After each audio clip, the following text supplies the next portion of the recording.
Welcome, dear listener, to another quiet wander through the pages of history. Tonight, we'll be exploring a forgotten chapter of ancient life, one that still echoes softly through time.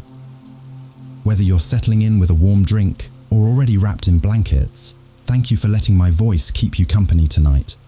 Before we begin, I'd love to know, where are you listening from, and what time of day is it for you? Are you hearing this as the sun rises, or are you, like me, surrounded by the hush of nighttime? If the idea of gentle stories from long ago helps ease your mind, I'd be so grateful if you'd subscribe.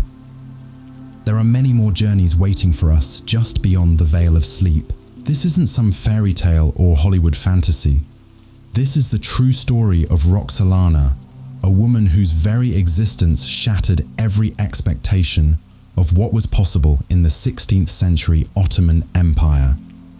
By the end of this video, you'll understand exactly how she accomplished the impossible and why her story still matters today.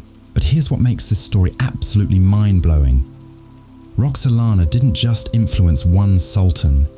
She didn't just survive in the cutthroat world of the Ottoman court.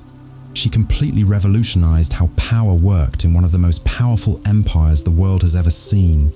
And she did it all while breaking rules that had stood for over 200 years. My name is Sarah, and I've spent years studying the most fascinating women in history. These are the stories of women who refused to accept the limitations placed on them by their time period. And trust me, after you hear Roxelana's story, you'll never look at power the same way again. Now, to understand just how extraordinary Roxelana's rise truly was, we need to step back into the world of the Ottoman Empire in the early 1500s. Picture this, an empire that stretched across 3 continents, from the gates of Vienna to the deserts of Arabia, from the Black Sea to North Africa. This wasn't just any kingdom. This was a superpower that made European monarchs tremble. At the heart of this empire sat the Sultan, the ultimate ruler whose word was law. And surrounding him was a world most of us can barely imagine. The Ottoman court wasn't like European royal courts. It operated on completely different principles, with different rules, different hierarchies, and different paths to power. For women, these paths were incredibly limited. The most powerful women in the empire were mothers of princes, and even they had to navigate a system designed to keep them in the shadows. But here's where things get interesting. Within this rigid system, there was one place where a woman could potentially gain influence, the imperial harem. Now, forget everything you think you know about harems from movies or popular culture. The Ottoman imperial harem wasn't some pleasure palace filled with dancing girls. It was actually one of the most sophisticated political institutions in the empire. Think of it as a combination of finishing school, political training ground, and the ultimate ladder to power, all rolled into one. The harem housed hundreds of women, but they weren't all there for the same reasons. Many were slaves, captured during military campaigns, or purchased from markets across the empire. Others were gifts from provincial governors, seeking to curry favor with the Sultan.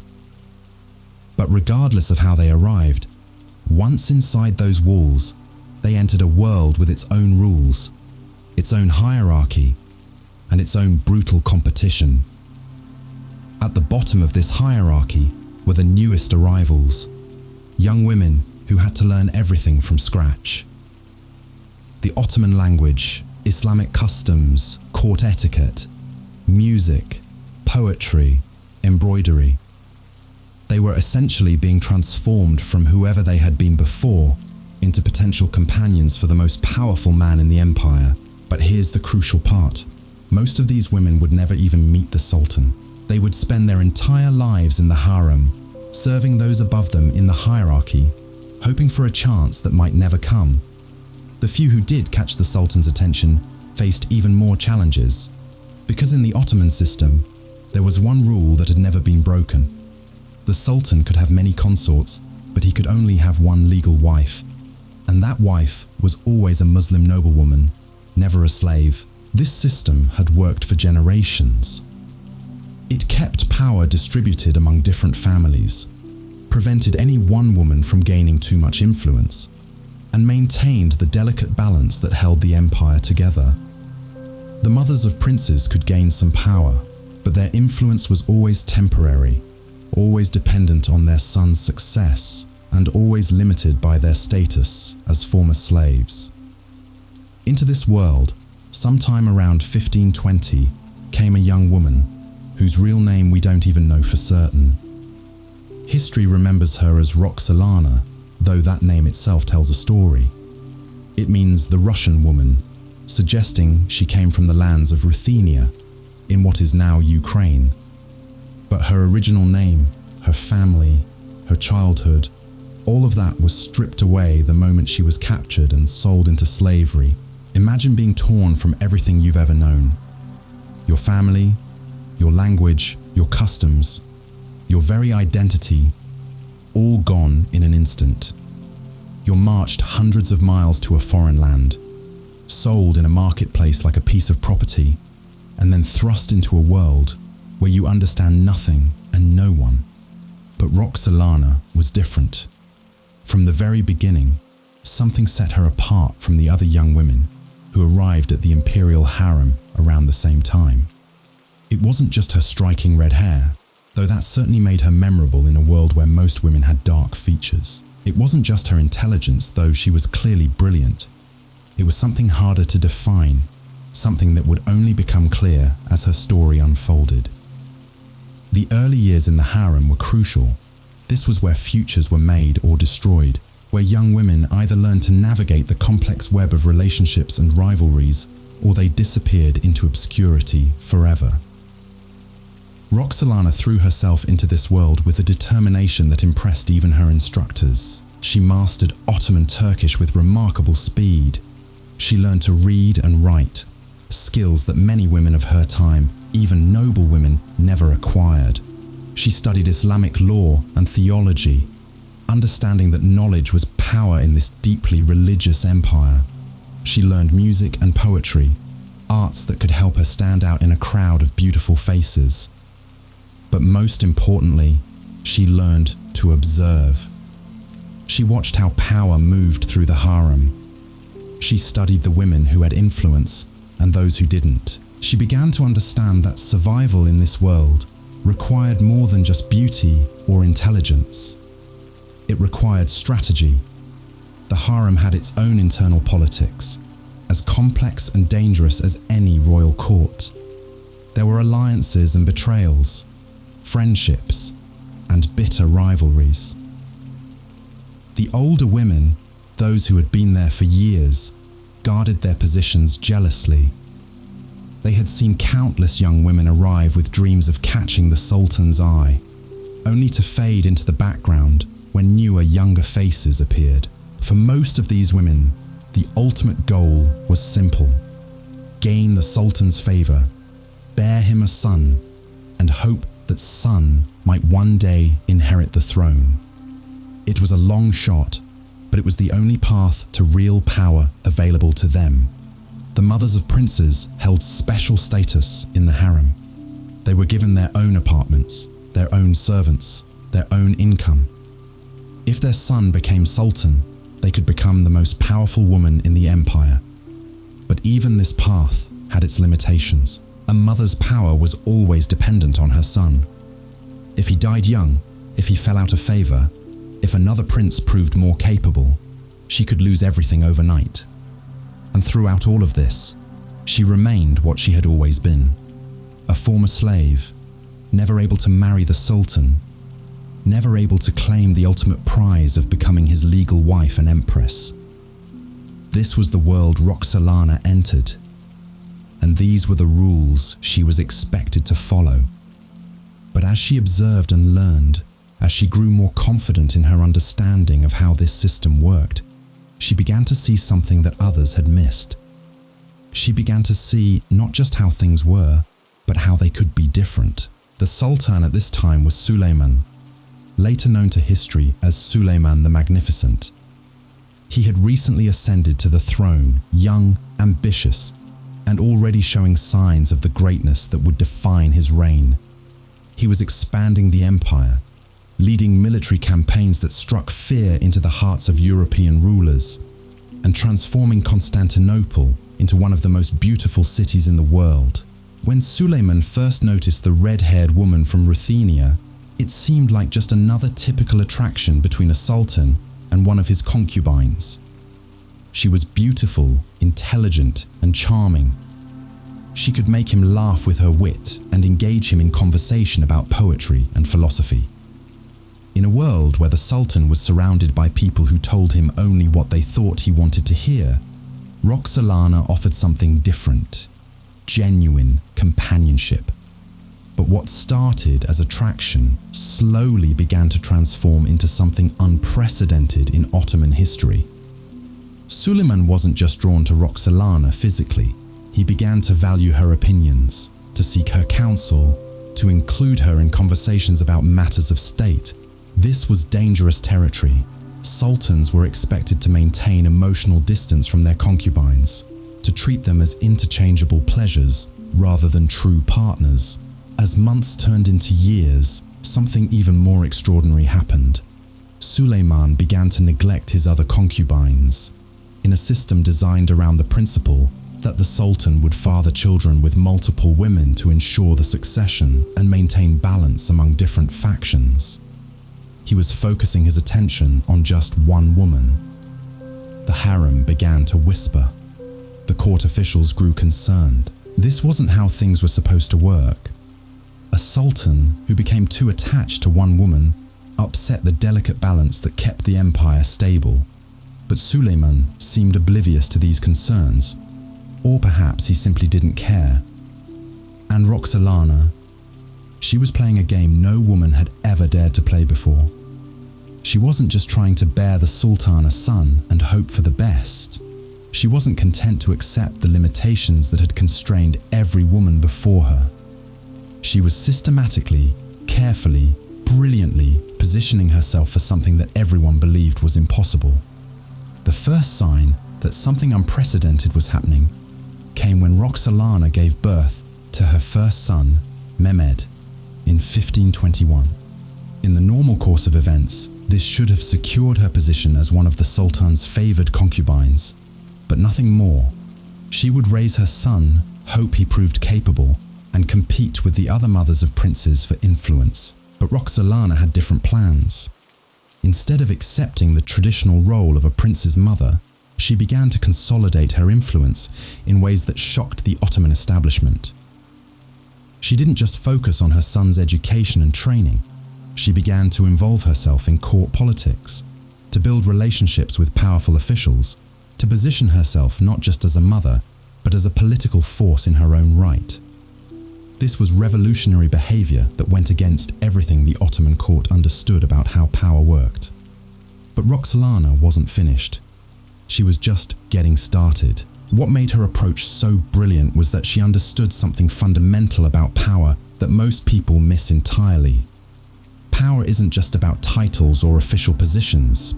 Real power comes from becoming indispensable to the person who holds ultimate authority. And that's exactly what Roxelana set out to do.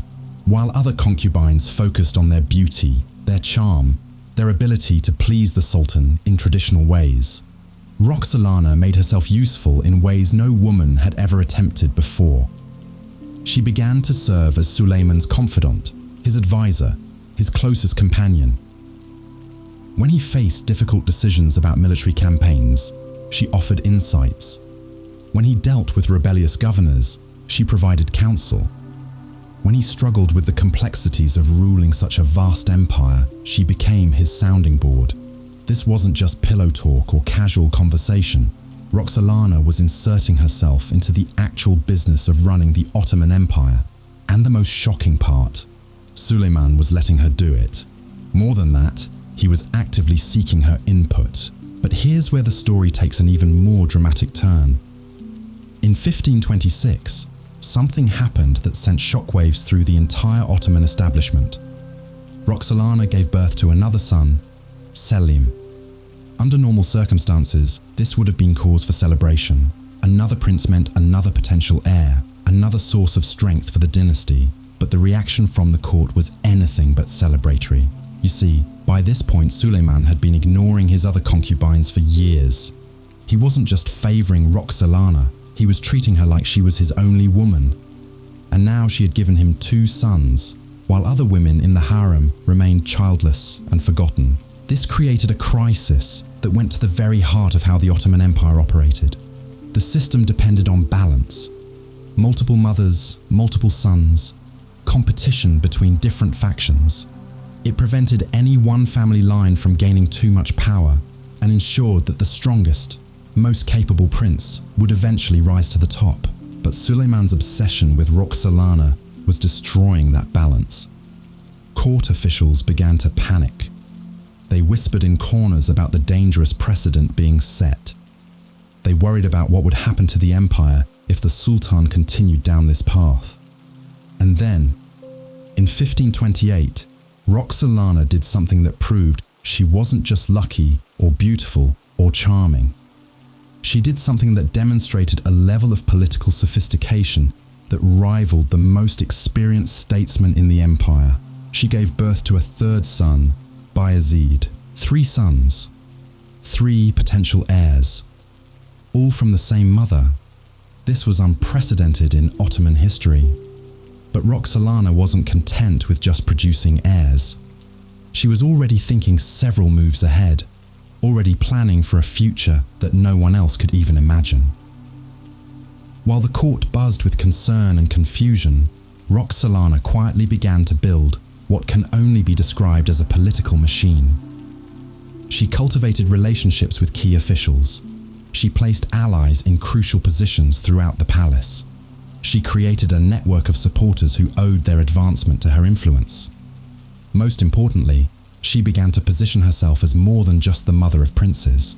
She started to present herself as Suleiman's true partner, his equal in all but official title. And here's the truly remarkable part. She was succeeding. By the early 1530s, Roxelana's influence had grown to the point where foreign ambassadors were reporting back to their governments that this former slave girl had become one of the most powerful people in the Ottoman Empire. Venetian diplomats wrote detailed reports about her involvement in state affairs. European courts began to factor her opinions into their diplomatic calculations. But the Ottoman establishment still believed they understood the rules of the game. Yes, Roxelana had gained unusual influence. Yes, she had produced multiple sons for the Sultan. Yes, she had inserted herself into political affairs in ways that were unprecedented for a concubine. But at the end of the day, she was still just a concubine. She was still just a former slave. There were still limits to how far she could rise. They were about to discover just how wrong they were. The turning point came in 1533, and it involved a scandal that rocked the empire to its very foundations. Suleiman's eldest son, Mustafa, was born to another concubine named Mahidevran before Roxelana had even arrived at court. As the firstborn prince, Mustafa was widely expected to inherit the throne. He was talented, charismatic, and popular with both the military and the common people. But Mustafa represented everything that threatened Roxelana's position. If he became Sultan, her own sons would likely be eliminated according to Ottoman tradition. The new Sultan typically had his brothers executed to prevent civil wars and succession disputes. This wasn't cruelty for its own sake. It was a brutal but effective way of maintaining stability in an empire that stretched across 3 continents. So when rumors began to circulate that Mustafa was becoming too ambitious, too eager to claim power while his father was still alive, Roxelana saw an opportunity. But what she did next revealed the full extent of her political genius and her utter ruthlessness. Instead of directly attacking Mustafa, which would have been obvious and potentially dangerous, Roxelana began a campaign of subtle manipulation that would make Machiavelli proud. She didn't spread rumors herself. Instead, she created situations where others would spread rumors for her. She didn't make accusations directly. Instead, she planted seeds of doubt that grew into suspicions in other people's minds. The details of exactly how she orchestrated Mustafa's downfall are still debated by historians, but the results were undeniable. By 1536, Suleyman had become convinced that his eldest son was plotting against him. The young prince, who had once been the clear heir to the throne, was now viewed with suspicion and distrust. But even as she was eliminating threats to her son's future, Roxelana was planning something that would shock the world, something that would break every rule, overturn every tradition, and change the course of Ottoman history forever. The signs were there for those who knew how to read them. Roxelana had stopped referring to herself by her slave name. She had begun signing letters and documents with new titles that suggested a status no concubine had ever claimed. She had started appearing at official ceremonies in ways that suggested she was more than just another member of the harem, and then came the announcement that changed everything. In 1534, word spread through the palace like wildfire.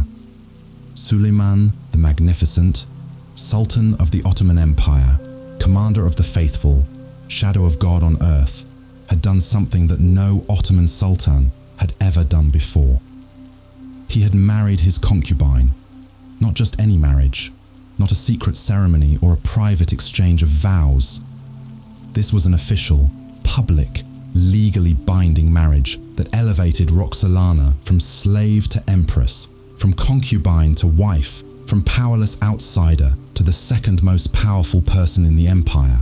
The shockwaves were immediate and devastating.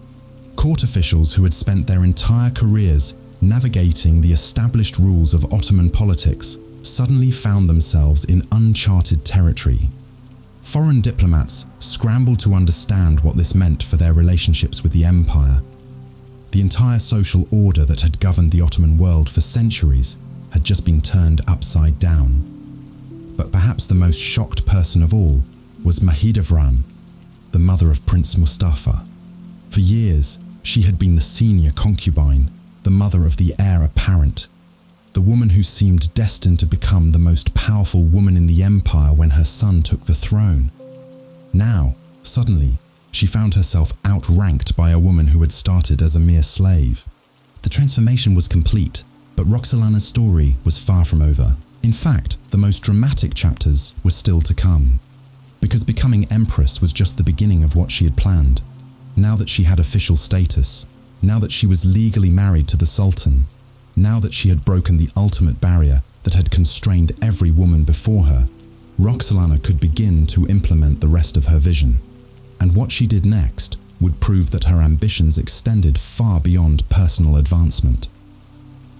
She was about to reshape the very nature of power in the Ottoman Empire, to create a new model of female authority that would influence the course of history for generations to come. The slave girl from Ruthenia had become an empress, but that was just the first step in a plan that would make her one of the most influential women who ever lived. The marriage ceremony itself was a spectacle unlike anything the Ottoman court had ever witnessed. Traditionally, sultans married in private affairs, often for political alliances with other royal families. But Suleyman's marriage to Roxelana was a public declaration, a statement that this union represented something entirely new in Ottoman history. The ceremony combined Ottoman traditions with innovations that reflected Roxelana's unique position. She wore robes of gold and purple, colours reserved for the highest ranks of imperial authority. The wedding feast lasted for days, with celebrations that rivaled those held for military victories. Foreign ambassadors were invited to witness the event, sending the message across Europe and beyond that this marriage was to be taken seriously by the international community. But beyond the pageantry and symbolism, the marriage had immediate practical consequences that rippled through every level of Ottoman society. Overnight, Roxelana's status changed from that of a favoured concubine to that of an official partner in ruling the empire. Her apartments in the palace were expanded and redecorated to reflect her new rank. Her personal staff was increased, and she was assigned her own treasury and administrative apparatus. Most significantly, her son's positions in the line of succession were now unquestionably secure. As the legitimate children of the Sultan's legal wife, they held advantages that no other princes could claim. this wasn't just about titles and ceremonies. In the brutal world of Ottoman succession politics, legitimacy could mean the difference between inheriting an empire and losing one's life. The reaction from the traditional Ottoman elite was swift and brutal. These were men whose families had served sultans for generations, who understood power through the lens of established precedent, who believed that certain boundaries simply could not be crossed. To them, Sulayman's marriage to Roxelana wasn't just unprecedented, it was dangerous. The Grand Vizier, Ibrahim Pasha, who had been Sulayman's closest friend and advisor since childhood, found himself in an impossible position. He had watched Roxelana's rise with growing concern, understanding better than most what her influence meant for the traditional power structures of the empire. Now, with her elevation to Empress, he faced a rival whose authority came directly from the Sultan himself. Ibrahim had built his career on being Sulayman's most trusted confidant, the man who translated the Sultan's will into action across the vast empire. But Roxelana's new position threatened that special relationship. She now had official standing to offer counsel, to influence decisions, to shape policy in ways that no woman had ever been permitted to do. The tension between Ibrahim and Roxelana became one of the defining political dramas of the 1530s. On the surface, both maintained the elaborate courtesies required by Ottoman protocol. But beneath the formal politeness, a deadly serious struggle was taking place for influence over the Sultan's mind and heart. Ibrahim represented the old way of doing things.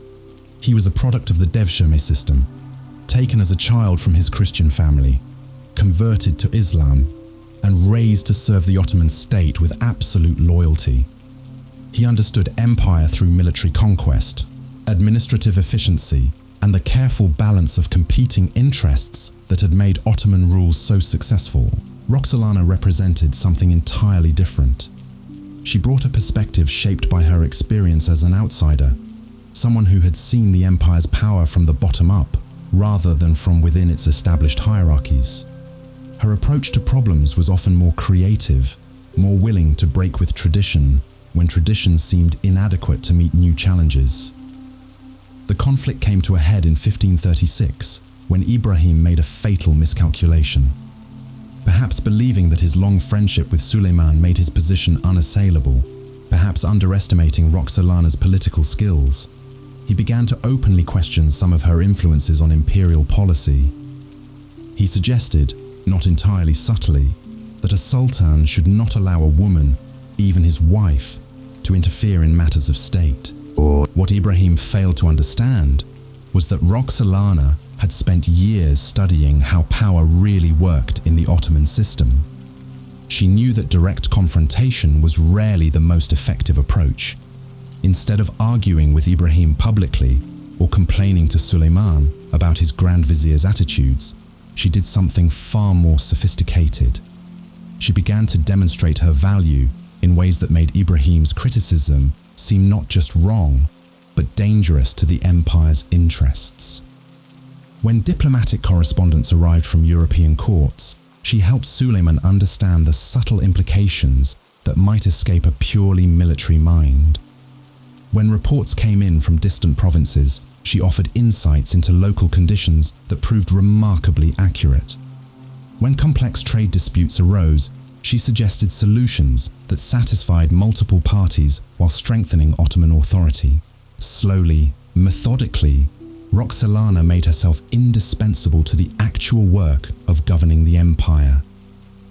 And as she did so, Ibrahim's position began to look less secure.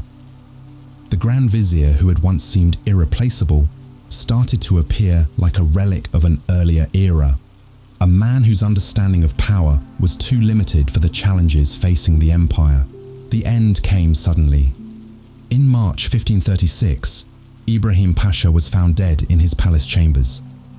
Officially, he had died in his sleep. Unofficially, everyone understood that he had been executed on Sulayman's orders. The man who had been the Sultan's closest friend, his most trusted advisor, his partner in conquering vast territories and building a magnificent empire, had fallen from grace so completely that he didn't even receive a trial. The message was clear to everyone in the Ottoman court. The old rules no longer applied. The traditional sources of power and influence had been fundamentally altered. And at the center of this transformation stood Roxelana, the former slave who had just eliminated the most powerful man in the empire after the Sultan himself. But removing Ibrahim was only one part of Roxelana's larger strategy. With the Grand Vizier gone, she moved quickly to consolidate her influence over the imperial administration. She didn't seek official titles for herself. That would have been too radical, even for someone who had already broken so many precedents. Instead, she worked through a network of allies and protégés, men who owed their advancement to her support and who understood that their continued success depended on maintaining her favor. This was political genius of the highest order. By working through others rather than claiming direct authority, Roxelana avoided the appearance of overstepping traditional boundaries while actually expanding her real power far beyond what any woman had ever wielded in Ottoman history. She became the invisible hand that guided imperial policy, the voice that whispered in the Sultan's ear, the mind that shaped decisions affecting millions of people across 3 continents.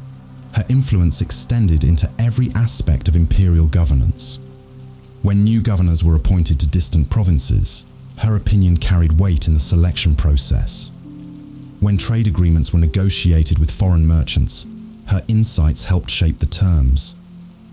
When military campaigns were planned, her strategic thinking contributed to the overall approach. But perhaps most importantly, Roxelana began to use her position to advance a broader vision of what the Ottoman Empire could become. She understood that the empire's greatest strength lay not just in its military might, but in its ability to incorporate diverse peoples and cultures into a unified whole. Her own rise from captured slave to Empress embodied this principle, and she worked to extend similar opportunities to others. She became a patron of architecture, commissioning mosques, hospitals, and schools that served communities throughout the empire. These weren't just acts of piety or charity. They were strategic investments in the empire's social fabric, ways of strengthening the bonds between ruler and ruled that made Ottoman authority more stable and more legitimate. Her most ambitious architectural project was a magnificent mosque complex in Constantinople that bore her name. The Haseki Sultan Mosque wasn't just a place of worship, it was a statement about her permanent place in Ottoman history, a declaration that her influence would outlast her own lifetime. But even as she consolidated her power and implemented her vision for the empire, Roxelana never forgot the ultimate goal that had driven her from the beginning, securing the succession for her sons. The elimination of Ibrahim Pasha had removed one obstacle, but the greatest threat to her children's future remained Prince Mustafa, Suleiman's eldest son by another woman. Mustafa had grown into everything a future sultan should be. He was intelligent, charismatic, and popular with the military. He had proven himself in battle, demonstrated skill in administration, and earned respect from both Ottoman elites and common people.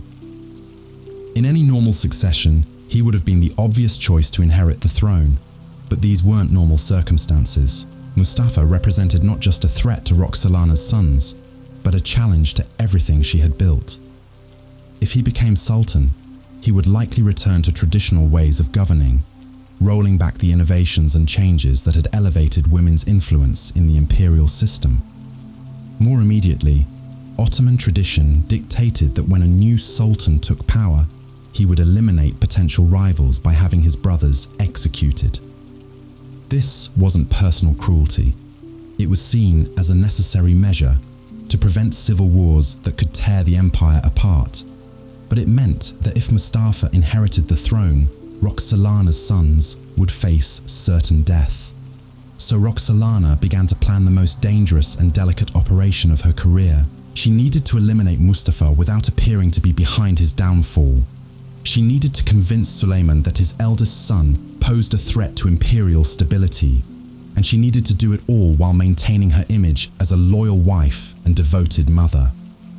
The campaign against Mustafa unfolded over several years, a masterpiece of psychological manipulation that demonstrated Roxelana's complete mastery of Ottoman court politics. She didn't spread rumors herself. That would have been too obvious and potentially dangerous. Instead, she created situations where others would draw the conclusions she wanted them to reach.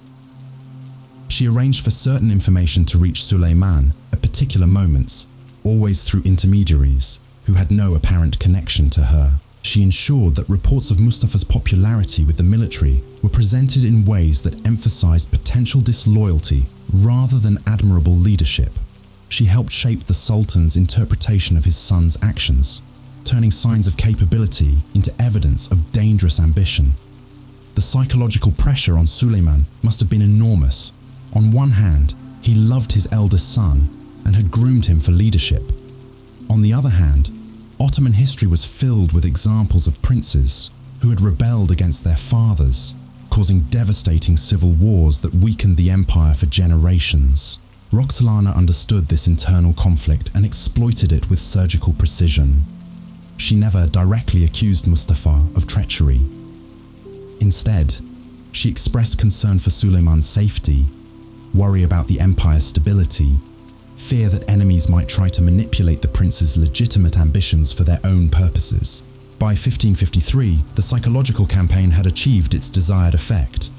Suleyman had become convinced that Mustafa posed a genuine threat to his authority and to the empire's security. The decision, when it came, was swift and brutal.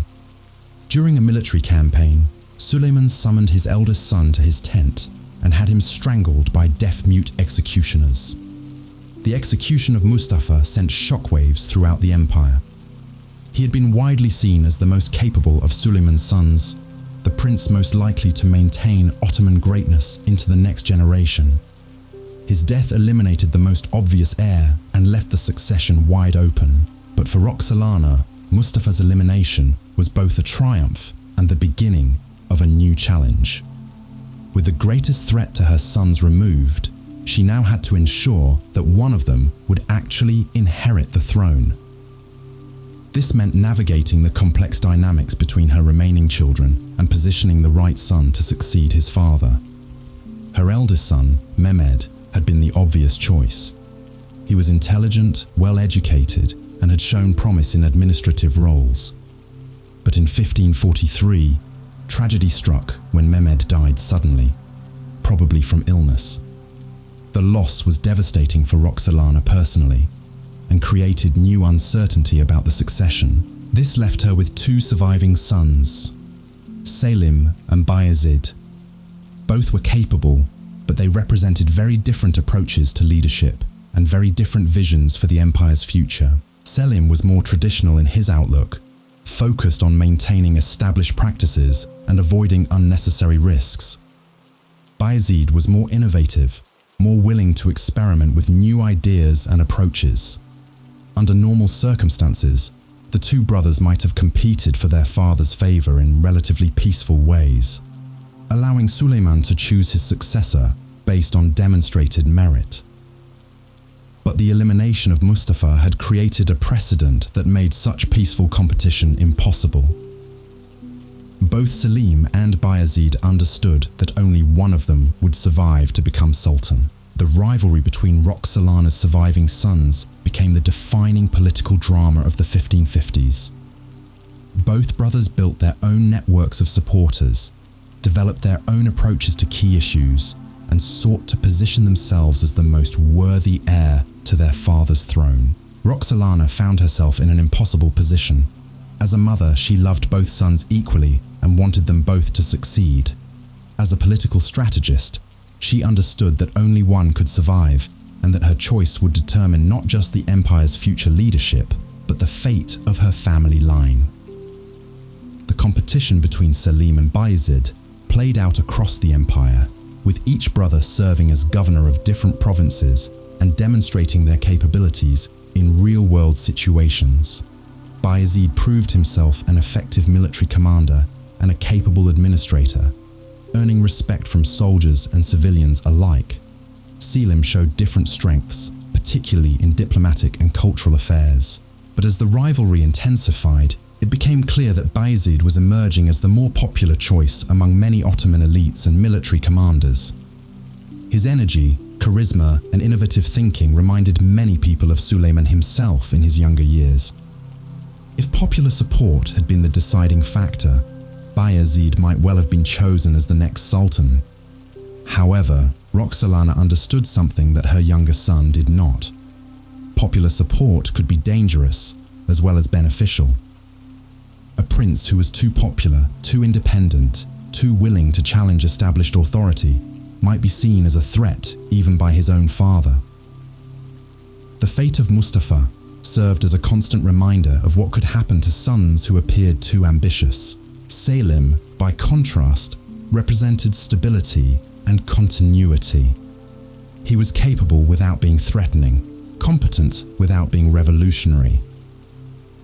From Suleiman's perspective, he might have seemed like a safer choice for maintaining imperial unity and avoiding the kind of succession crisis that had destroyed other empires.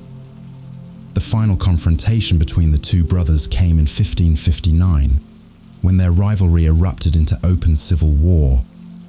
Bayezid, perhaps sensing that his father was leaning towards Selim, decided to force the issue by rebelling against imperial authority. It was a desperate gamble that ultimately proved fatal. Suleiman sided with Selim, providing him with military support to crush his brother's rebellion. Bayezid fled to Persia seeking refuge, but even there, he wasn't safe. Through diplomatic pressure and probably bribery, Suleiman arranged for his younger son to be executed by Persian authorities in 1561. The death of Bayezid left Selim as the sole surviving heir, ensuring his succession when Suleiman died in 1566. But it also marked the end of Roxelana's direct involvement in Ottoman politics.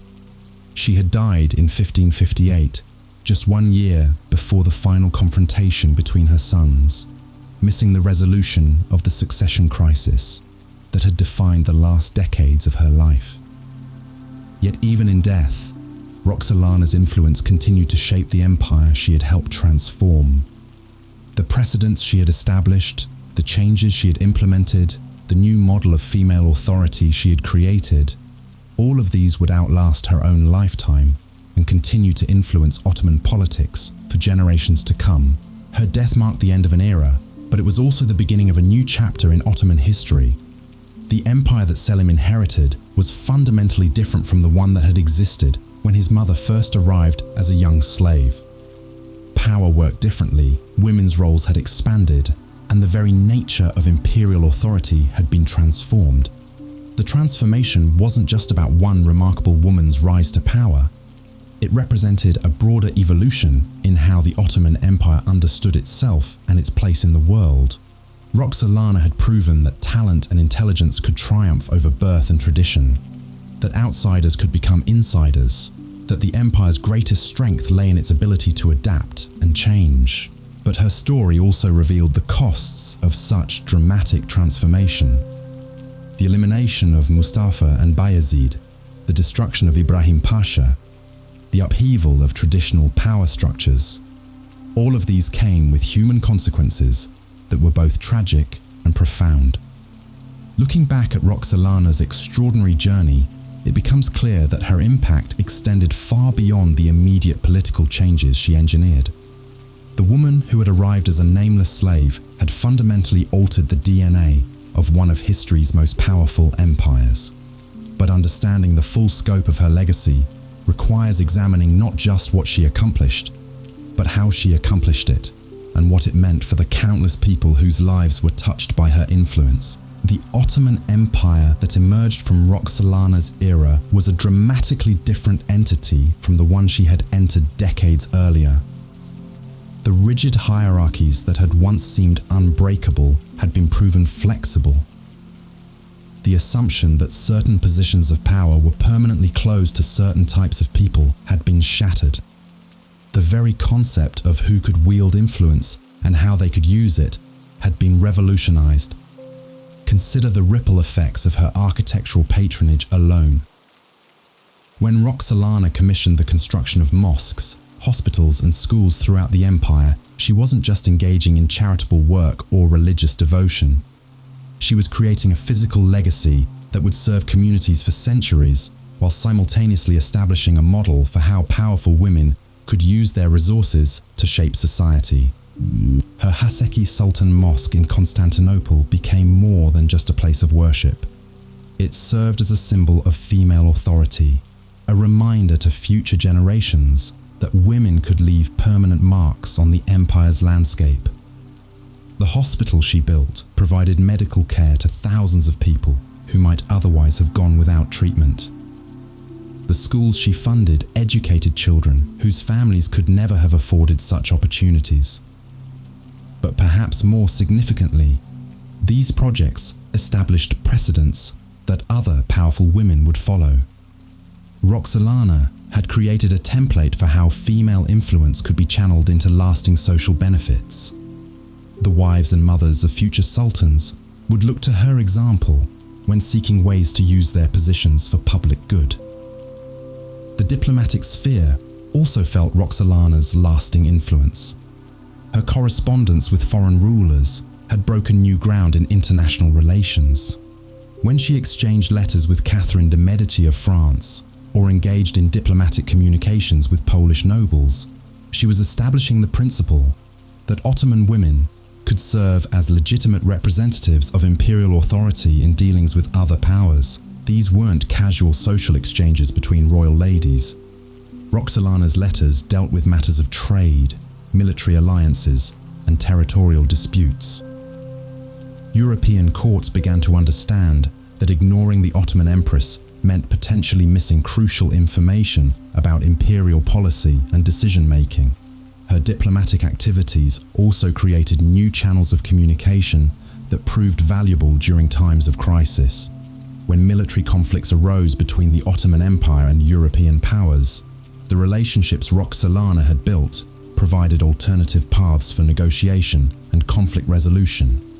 Her network of international contacts became a resource that successive generations of Ottoman leaders could draw upon.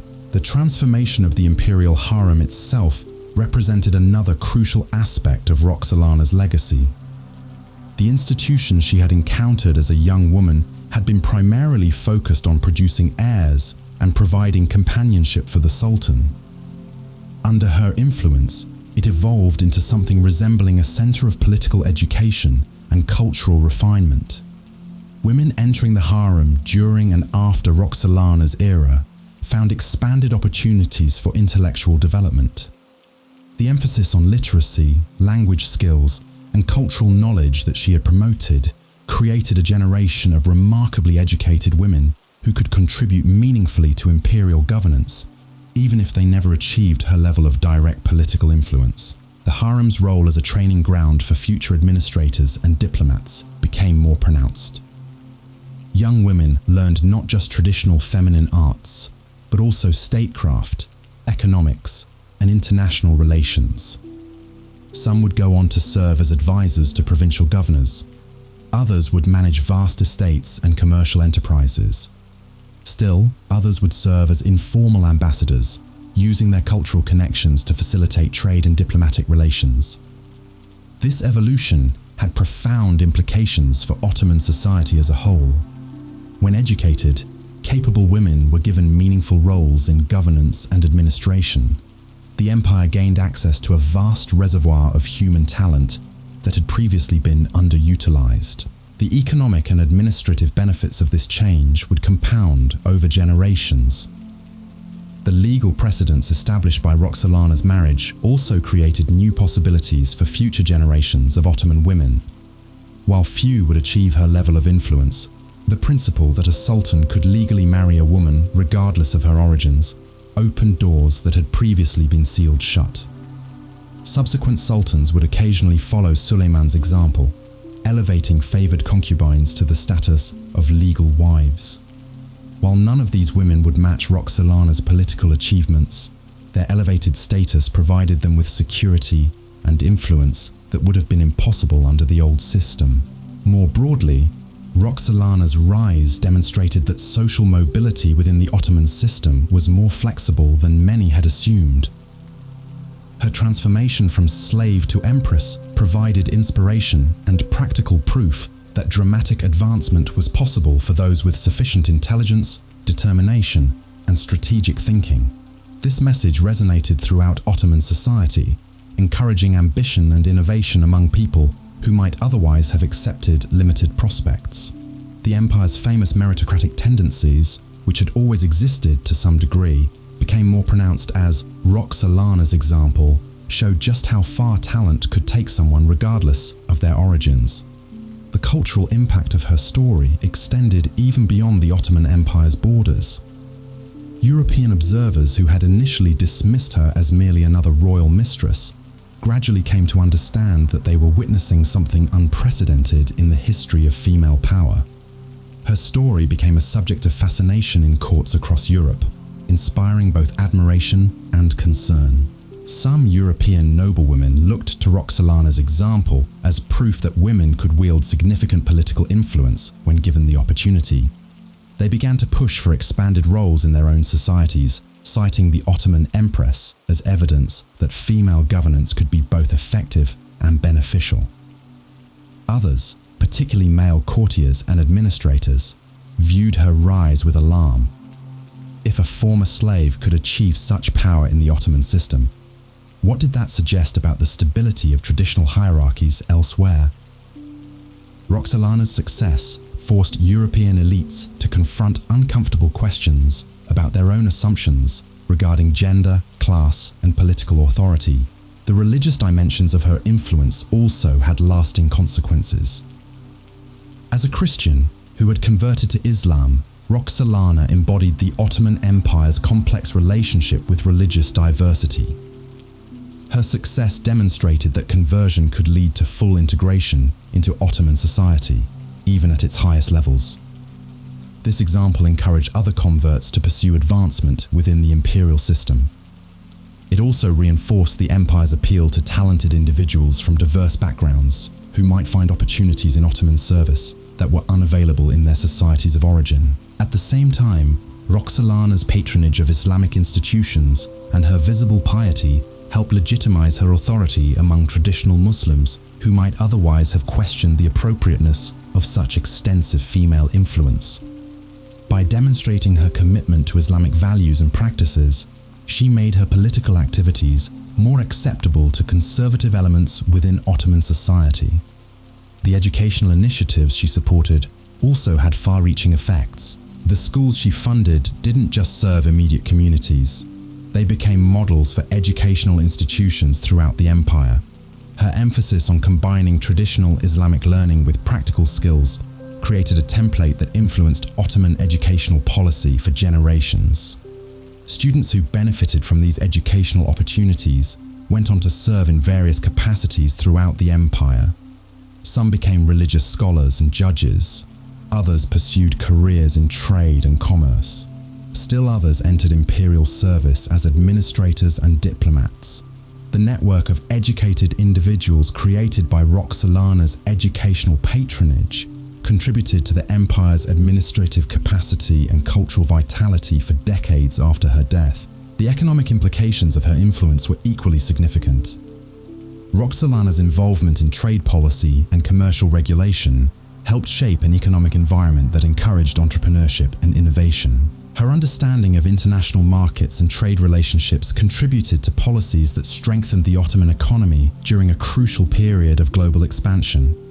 The commercial networks she helped establish or support created lasting trading relationships that benefited Ottoman merchants and craftsmen for generations.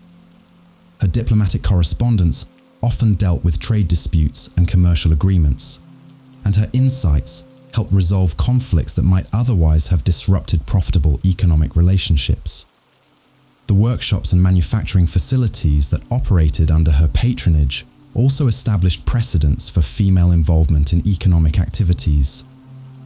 Women who observed her example began to pursue their own commercial ventures, contributing to a gradual expansion of female economic participation that strengthened the empire's overall prosperity. Perhaps most importantly, Roxelana's story demonstrated the power of strategic thinking and long-term planning in achieving seemingly impossible goals. Her rise wasn't the result of luck or circumstance. It was the product of careful observation, methodical preparation, and brilliant execution of a comprehensive strategy. This lesson had implications far beyond the specific circumstances of her own life. Throughout the Ottoman Empire, ambitious individuals began to study her methods and apply her principles to their own pursuits. The importance of education, the value of building strategic relationships, the necessity of understanding how power actually worked, rather than how it appeared to work. These became recognized principles of advancement within Ottoman society. Her example also highlighted the importance of adaptability and innovation in navigating complex political environments. Roxelana had succeeded not by following established patterns, but by recognizing when those patterns were inadequate and creating new approaches to achieve her objectives. This innovative mindset became part of her legacy, encouraging future generations of Ottoman leaders to question assumptions and explore new possibilities, rather than simply accepting traditional limitations. The military implications of her influence, while less direct than her political and cultural impacts, were nonetheless significant. Her involvement in strategic planning and her insights into international relations contributed to military successes that strengthened the empire's position relative to its rivals. Her understanding of European political dynamics, gained through her diplomatic correspondence and intelligence networks, provided valuable information for military planning. Her ability to assess the strengths and weaknesses of potential enemies and allies helped inform strategic decisions that affected the outcomes of major conflicts. The intelligence networks she had helped establish continued to provide valuable information long after her death. The relationships she had built with informants and allies throughout Europe created sources of information that successive Ottoman leaders could draw upon when planning military campaigns or diplomatic initiatives. Her influence on military policy also extended to questions of resource allocation and strategic priorities. Her understanding of economic factors and their relationship to military capability helped shape decisions about where to focus the empire's military resources for maximum effectiveness. The technological and scientific advances that occurred during her era also benefited from her support and patronage. Her interest in practical applications of knowledge led her to support scholars and inventors whose work contributed to Ottoman technological capabilities. The medical facilities she funded became centers for the development and dissemination of medical knowledge. The scholars who worked in these institutions made advances in surgical techniques, pharmaceutical preparations, and public health practices that improved medical care throughout the empire. Her support for architectural projects also encouraged innovation in construction techniques and engineering practices. The buildings constructed under her patronage incorporated new technologies and design principles that influenced subsequent architectural developments throughout the Ottoman territories. The agricultural improvements that occurred during this period also reflected her influence. Her understanding of economic relationships and resource management contributed to policies that encouraged agricultural productivity and food security. The legal and administrative precedents established during Roxelana's era continued to influence Ottoman governance long after her death. The expansion of women's legal rights and administrative roles that had occurred under her influence created a foundation for further developments in subsequent generations. The principle that talent and capability should take precedence over birth and traditional status became more firmly established in Ottoman administrative practice. This meritocratic approach helped ensure that the empire continued to attract and promote capable individuals, regardless of their backgrounds. The diplomatic protocols and procedures that had evolved to accommodate her unique position became standard practices for dealing with other powerful women within the imperial system. Future empresses and princess mothers found themselves operating within frameworks that Roxelana had helped establish. But perhaps the most profound aspect of her legacy was the way she had expanded the very concept of what was possible for women in positions of power. Before Roxelana, female influence in the Ottoman system had been largely indirect and temporary. After her, it became clear that women could wield direct, sustained, and transformative political authority. This shift in understanding had implications that extended far beyond the Ottoman Empire. Her example provided inspiration and practical guidance for women throughout the Islamic world and beyond, who sought to expand their own spheres of influence and authority. The model of female leadership she had created, combining intelligence, strategic thinking, cultural sensitivity, and unwavering determination, became a template that influenced women's approaches to power for centuries to come. Yet for all her achievements and lasting influence, Roxelana remained a figure of profound complexity and contradiction. The same qualities that enabled her remarkable rise also led to actions that cost lives and disrupted established relationships. The strategic brilliance that allowed her to outmaneuver powerful enemies also required a level of ruthlessness that modern observers might find difficult to accept. Her legacy forces us to grapple with fundamental questions about power, ambition, and the prices we're willing to pay for transformative change. She achieved the impossible, but at costs that were both personal and political, both immediate and long-lasting. The empire she helped shape would continue to evolve and adapt long after her death, facing new challenges and opportunities that she could never have anticipated.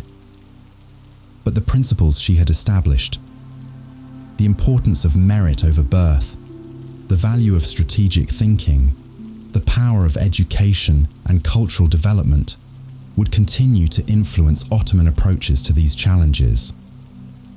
Her story reminds us that history's most significant transformations often emerge from the most unlikely sources. The young woman captured and enslaved in a distant province could never have imagined that she would one day reshape the political landscape of one of history's greatest empires. But she possessed qualities, intelligence, determination, adaptability, and vision that enabled her to recognize opportunities others missed and to act on those opportunities with remarkable effectiveness. In the end, Roxelana's legacy isn't just about one woman's extraordinary rise to power, it's about the broader human capacity for transformation, the potential for individuals to transcend the limitations imposed by their circumstances, and the ways in which personal ambition can align with historical necessity to create lasting change. Her story continues to resonate today because it addresses timeless questions about power, identity, and possibility that remain as relevant now as they were in the 16th century.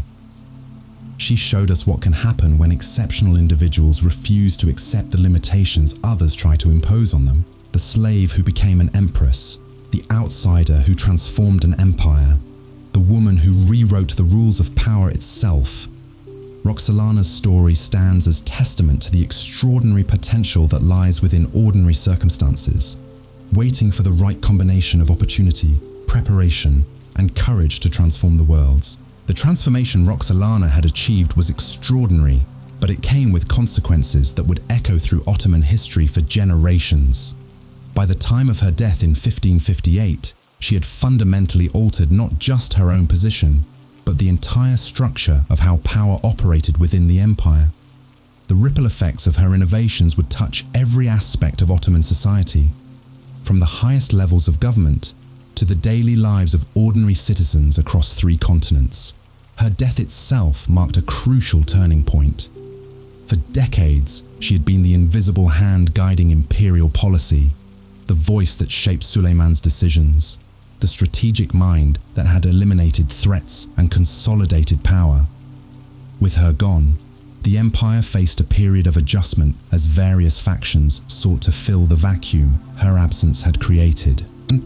Suleiman, now in his 70s, found himself ruling without the partner who had been his closest advisor for nearly 4 decades. The Sultan, who had once been known for his decisive leadership, began to show signs of the isolation that came with absolute power. Without Roxelana's counsel, his decision-making became more erratic, his judgment less sure. The impact was felt immediately in the imperial administration. Officials who had grown accustomed to navigating Roxelana's influence suddenly found themselves operating in an environment where the old certainties no longer applied. Some attempted to maintain the policies and approaches she had favoured, hoping to preserve their positions by demonstrating loyalty to her memory. Others saw her death as an opportunity to reverse changes they had opposed but been powerless to challenge while she lived. The harem itself underwent a particularly dramatic transformation. For decades, it had operated under Roxelana's direct influence, with her allies in key positions and her vision shaping its culture and priorities. Her death created a power vacuum that various factions rushed to fill, leading to internal conflicts that occasionally spilled over into broader court politics. The women who had served under Roxelana found themselves in precarious positions. Those who had been closest to her faced suspicion from rivals who had been waiting for an opportunity to challenge their authority. The educational and cultural programs she had established came under scrutiny from traditionalists who had never been comfortable with the expanded roles women had assumed under her influence. Yet even in death, Roxelana's legacy proved remarkably resilient. The precedents she had established were too firmly entrenched to be easily overturned. The legal status of imperial wives, the involvement of women in diplomatic correspondence, the patronage of architectural and educational projects, all of these innovations had become part of the Ottoman system in ways that survived their creators' passing. Perhaps most importantly, her example continued to inspire women throughout the empire who had witnessed her rise and understood what it meant for their own possibilities. Young women entering the harem brought with them knowledge of what Roxelana had achieved, and they applied the lessons of her success to their own circumstances. Consider the story of Safiye Sultan, who entered the imperial harem just as Roxelana's influence was reaching its peak. As a young woman, Safiye had observed the former slave's methods, studying how she built alliances, eliminated rivals, and positioned herself as an indispensable advisor to the Sultan. When Safiye's own son became Sultan years later, she applied these lessons to establish her own powerful position as Valide Sultan, the mother of the reigning monarch. Safiye's success demonstrated that Roxelana's achievements weren't merely the result of unique circumstances or exceptional personal qualities. They represented a new model of female authority that could be learned, adapted, and applied by others who possessed the intelligence and determination to follow her example. The architectural legacy Roxelana left behind also continued to shape Ottoman society long after her death.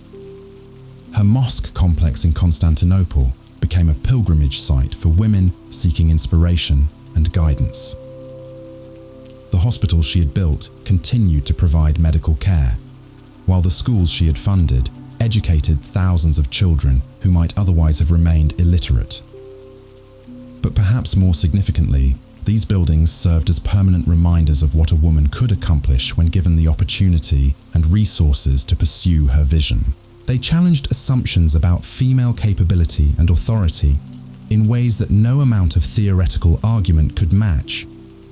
The diplomatic relationships Roxelana had cultivated also proved to have lasting value. The network of contacts she had built throughout Europe continued to provide useful intelligence and diplomatic options for Ottoman leaders dealing with international crises. Her correspondence had established protocols for female involvement in international relations that subsequent generations of Ottoman women would build upon.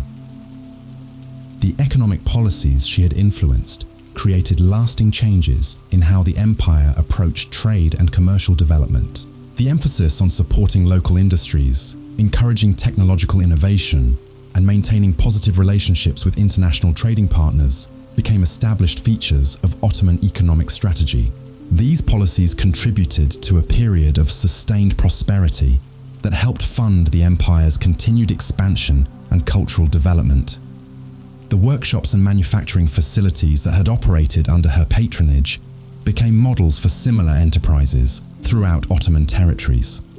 The educational initiatives she had supported also had far-reaching consequences that extended well beyond their immediate beneficiaries. The scholars and administrators who had received their training in institutions she had funded went on to serve throughout the empire, carrying with them approaches to learning and governance that reflected her influence. These individuals became agents of change in their own right, applying the principles they had learned to new challenges and opportunities. Their work helped spread innovations in administration, law, medicine, and other fields that strengthened the empire's overall capabilities. The legal precedents established during Roxelana's era also proved to have lasting significance. The expansion of women's rights and opportunities that had occurred under her influence created a foundation for further developments in subsequent generations. While progress was often slow and uneven, the principle that women could play meaningful roles in governance and administration had been firmly established. This shift had practical implications for how the empire utilized its human resources. By recognizing and developing female talent, Ottoman society gained access to capabilities and perspectives that had previously been overlooked or suppressed. The cumulative effect of this change contributed to the empire's continued vitality and adaptability. The military implications of her influence also extended beyond her lifetime. The strategic insights she had provided, the intelligence network she had helped establish, and the diplomatic relationships she had cultivated continued to benefit Ottoman military planning and operations. The information gathering systems she had developed proved particularly valuable during conflicts with European powers.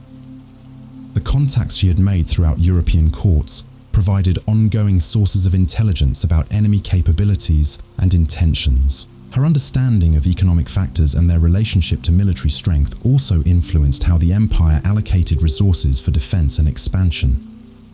The principles she had helped establish regarding the importance of maintaining strong economic foundations for military operations became standard elements of Ottoman strategic thinking. The cultural impact of her story extended throughout the Islamic world and beyond. Her rise from slavery to supreme authority provided inspiration for women facing their own challenges with limited opportunities and restricted roles. Her example demonstrated that dramatic social advancement was possible for those who combined intelligence with determination and strategic thinking. This message resonated particularly strongly in societies where women faced similar constraints and limitations. Her story became a source of hope and practical guidance for women seeking to expand their own spheres of influence and authority. The religious dimensions of her legacy also had lasting significance. Her successful integration into Ottoman Islamic society, despite her Christian origins, reinforced the empire's appeal to talented individuals from diverse backgrounds. Her visible piety and support for Islamic institutions helped establish models for how converts could demonstrate their commitment to their adopted faith. This example encouraged other converts to pursue advancement within the imperial system, while also reassuring traditional Muslims about the loyalty and dedication of those who had joined their community from other religious backgrounds. The technological and scientific advances that had occurred under her patronage also continued to benefit Ottoman society.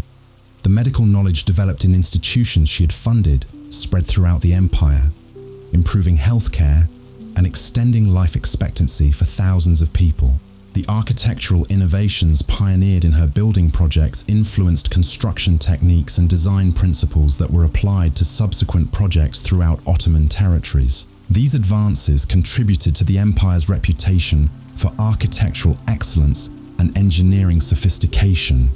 The agricultural improvements that had been implemented during her era also had lasting effects on food security and economic stability. The policies she had helped develop regarding land use, crop selection, and rural development became standard practices that supported population growth and urban expansion. But perhaps the most profound aspect of her legacy was the way she had expanded the very concept of what was possible within the Ottoman system. Before Roxelana, social mobility had been limited by assumptions about the fixed nature of social hierarchies and the permanent character of status distinctions. Her rise demonstrated that these assumptions were not immutable laws, but social constructions that could be challenged and changed by individuals with sufficient capability and determination.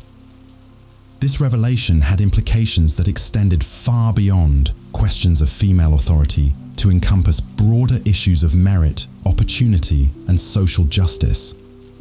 The empire that emerged from the Roxelana era was more dynamic, more meritocratic, and more responsive to individual talent regardless of its origins.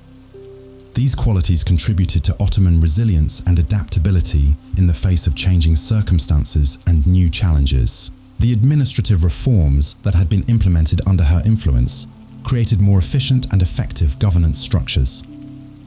The emphasis on education and cultural development that she had promoted strengthened the empire's intellectual foundations. The diplomatic innovations she had pioneered improved the empire's relationships with other powers. All of these changes contributed to a period of continued Ottoman strength and expansion that lasted well into the 17th century. The empire that Roxelana had helped reshape proved capable of adapting to new technologies, new forms of warfare, and new economic realities in ways that demonstrated the lasting value of her contributions. Yet her legacy also included shadows and complexities that remind us of the costs associated with dramatic political transformation, the elimination of rivals, the disruption of traditional relationships, the concentration of power in new hands. All of these changes came with human consequences that were both immediate and long-lasting. The sons who died in succession struggles, the officials who lost their positions and influence, the families who saw their traditional privileges diminished. These individuals paid prices for transformations they had not chosen and might not have supported. These costs raise important questions about the relationship between individual ambition and collective welfare, between innovation and stability, between the pursuit of power and the responsibilities that come with its exercise. Roxelana's story forces us to confront the reality that even positive historical changes often involve tragic elements, that progress frequently comes at prices paid by those who had no voice in determining whether such progress was worth its costs. At the same time, her achievements remind us of the extraordinary potential that can be unleashed when artificial barriers to advancement are removed, when talent is recognized and developed regardless of its origins, when individuals are given opportunities to contribute their full capabilities to collective endeavors. The Ottoman Empire that benefited from her contributions was stronger, more prosperous, and more culturally vibrant than it would have been without her influence. The millions of people who lived under Ottoman rule experienced better governance, expanded opportunities, and greater security because of changes she had helped implement. The educational institutions she had supported educated thousands of children who used their learning to improve their own lives and contribute to their communities. The medical facilities she had funded saved countless lives and reduced suffering throughout the empire. The architectural projects she had commissioned provided spaces for worship, learning, and healing that served their communities for centuries. These concrete benefits must be weighed against the costs and complexities of her rise to power. The full assessment of her legacy requires acknowledging both the remarkable achievements and the troubling methods, both the lasting benefits and the immediate costs. Her story also illuminates broader themes about the nature of historical change and the role of exceptional individuals in shaping the course of events. She was undoubtedly a person of extraordinary capability who made choices that had far-reaching consequences for millions of people.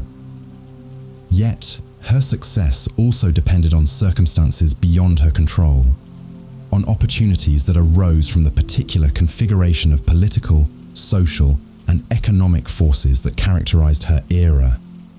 Her achievements were both the result of her individual qualities and the product of historical conditions that made such achievements possible.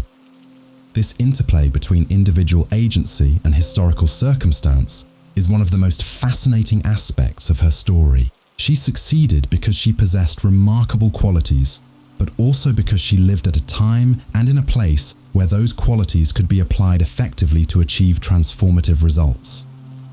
The lessons of her experience remain relevant today, not because our circumstances exactly parallel those of the 16th century Ottoman Empire, but because the fundamental challenges of recognizing talent overcoming artificial barriers and creating opportunities for advancement, continue to shape our own societies. Her example reminds us that dramatic change is possible, that individuals can transcend the limitations imposed by their circumstances, that systems which appear rigid and unchangeable can be transformed by those who understand how they actually work and possess the courage to act on that understanding.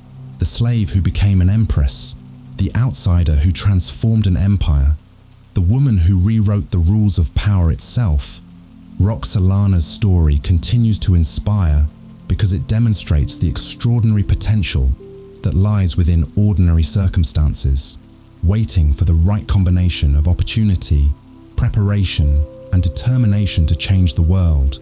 Her legacy lives on not just in the specific changes she implemented, but in the broader principle she embodied, that human potential should not be constrained by artificial limitations, that talent and capability deserve recognition regardless of their origins, and that individuals who refuse to accept the boundaries others try to impose on them can achieve things that seem impossible to those who accept conventional wisdom about what is possible.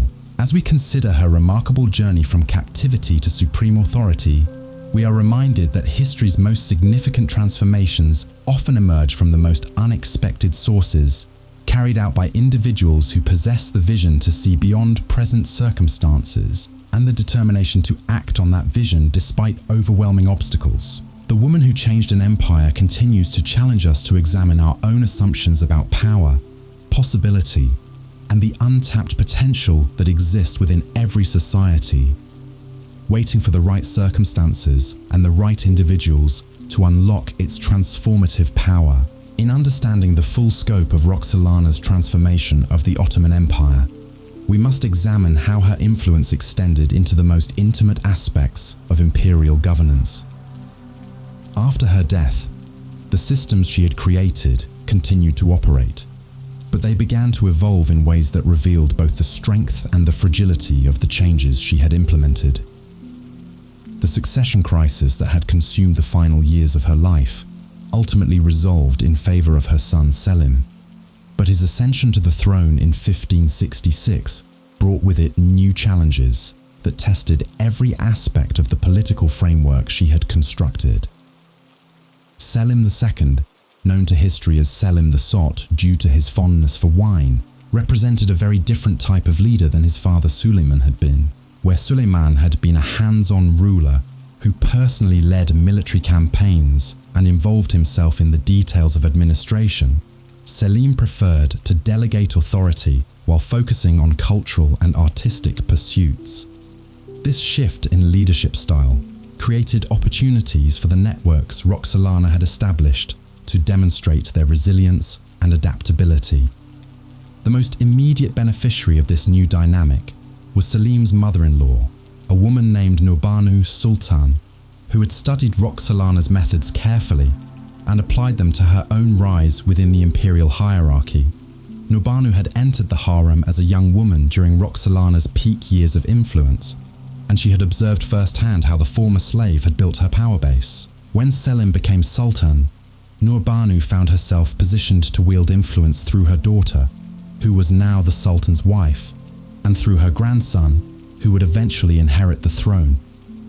But rather than simply copying Roxelana's approach, Nurbanu adapted those methods to the new circumstances she faced. Where Roxelana had worked primarily through direct influence on Suleiman, Nurbanu developed a more complex system that operated through multiple channels simultaneously. She maintained close relationships with key administrative officials, cultivated diplomatic contacts throughout Europe, and established her own network of informants and allies that extended throughout the empire. Her approach reflected lessons learned from watching Roxelana's career. She understood that depending too heavily on influence with a single individual, even the Sultan himself, created vulnerabilities that could be exploited by rivals or eliminated by unexpected events. Instead, she built redundant systems that could continue operating even if one source of influence was compromised. The diplomatic correspondence that began during Nu'ubanu's era reveals the sophistication of this approach. Letters between the Ottoman court and European powers increasingly involved multiple participants, with the Sultan's mother, his wife, and various female relatives all playing roles in international communications. This wasn't simply a matter of ceremonial courtesy. These women were discussing substantive issues of trade policy, military alliances, and territorial disputes. European courts found themselves dealing with a more complex Ottoman decision-making process that required understanding multiple perspectives and interests rather than focusing solely on the Sultan's preferences. The Venetian archives from this period contain detailed reports about Nu'ubanu's involvement in negotiations over trading rights in the Eastern Mediterranean. Venetian ambassadors noted that successful completion of these agreements required securing her support as well as formal approval from the Sultan and his administrative council. French diplomatic records from the same era describe similar patterns in discussions about military cooperation against Habsburg forces. The French found that their traditional approach of negotiating directly with Ottoman military commanders was insufficient, without also engaging the female power networks that had become integral to imperial decision-making. These developments reflected the institutionalization of changes that had begun under Roxelana's influence. What had started as the exceptional rise of a single remarkable woman had evolved into a new model of governance that incorporated female authority as a standard feature rather than an extraordinary exception. The architectural projects initiated during this period provide another window into how Roxelana's legacy was being interpreted and extended. Nu'ubanu commissioned her own mosque complex in Constantinople, but her approach differed significantly from her predecessor's methods. Where Roxelana's architectural patronage had focused on establishing her permanent place in Ottoman history, Nu'ubanu's projects emphasized practical benefits for the communities they served. Her mosque complex included not just religious facilities, but also extensive commercial spaces, residential areas for scholars and students, and workshops for craftsmen and artisans. This approach reflected a more sophisticated understanding of how architectural patronage could be used to build political support. Rather than simply creating monuments to individual achievement, Nu'ubanu's projects created economic opportunities and social benefits that generated lasting loyalty among the people who benefited from them. The commercial spaces in her complex became centers of trade and manufacturing that provided employment for hundreds of families. The residential facilities attracted scholars and teachers whose work contributed to Constantinople's reputation as a center of learning. The workshops produced goods that were sold throughout the empire and exported to European markets. These projects generated revenue that funded additional charitable activities and public works. The income from commercial rents supported the maintenance of religious facilities, funded educational programs, and provided assistance to needy families throughout the surrounding neighborhoods. But the economic benefits were only part of the strategy. By creating spaces where people from different backgrounds and social classes interacted on a daily basis, these projects helped build social cohesion and political stability that strengthened the empire as a whole. The workshops brought together craftsmen from various ethnic and religious communities, encouraging the exchange of techniques and ideas that improved the quality of Ottoman manufactured goods. The commercial spaces created opportunities for merchants from different regions to establish business relationships that facilitated trade throughout the empire. The residential facilities for scholars created environments where intellectual development flourished, leading to advances in fields ranging from mathematics and astronomy to medicine and law. The scholars who worked in these institutions became resources for the broader community, providing education and expertise that improved decision-making at all levels of society. These developments demonstrated how the principles Roxelana had established could be adapted and expanded to create lasting benefits that extended far beyond the immediate interests of any individual leader. The focus on education, economic development, and social integration became hallmarks of female patronage throughout the Ottoman Empire. The military implications of these changes were also significant, though they operated in more subtle ways than traditional forms of military influence. The intelligence networks that had been established under Roxelana's guidance continued to provide valuable information about European political developments and military preparations. But under Nurbanu's management, these networks became more sophisticated and comprehensive.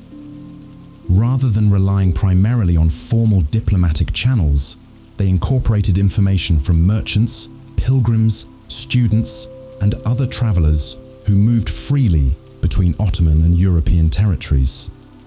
The commercial relationships that developed through architectural and economic projects created additional sources of intelligence.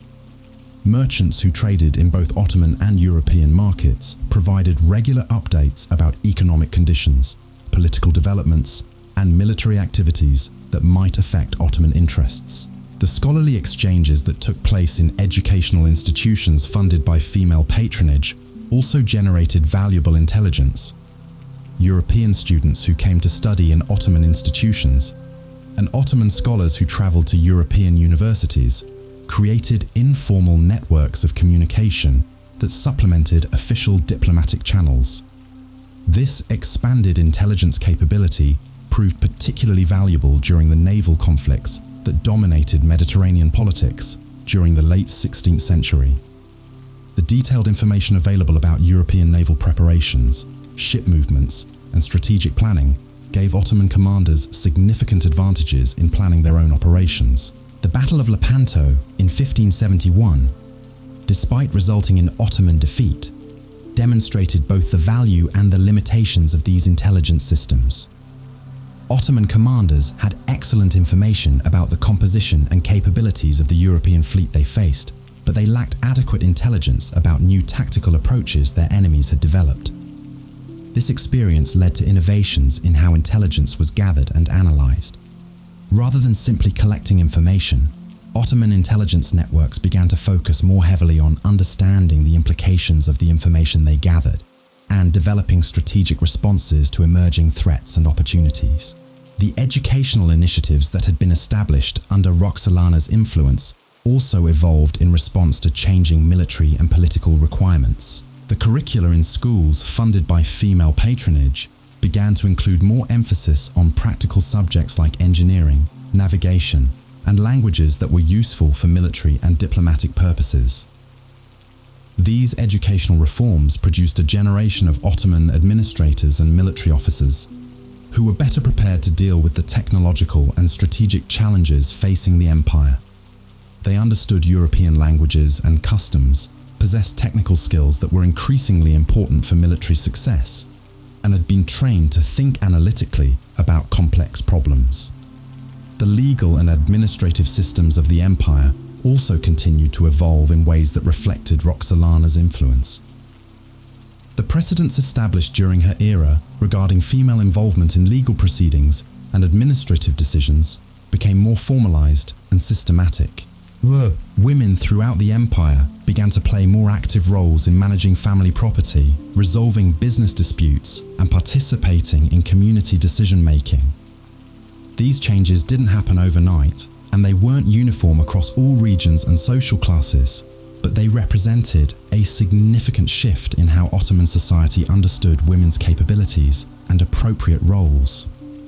The court records from this period show increasing numbers of cases where women appeared as independent legal actors, rather than simply as dependents of male relatives. They bought and sold property, entered into business partnerships, and pursued legal remedies for grievances in ways that would have been unusual or impossible in earlier eras. These legal changes had practical economic implications as well.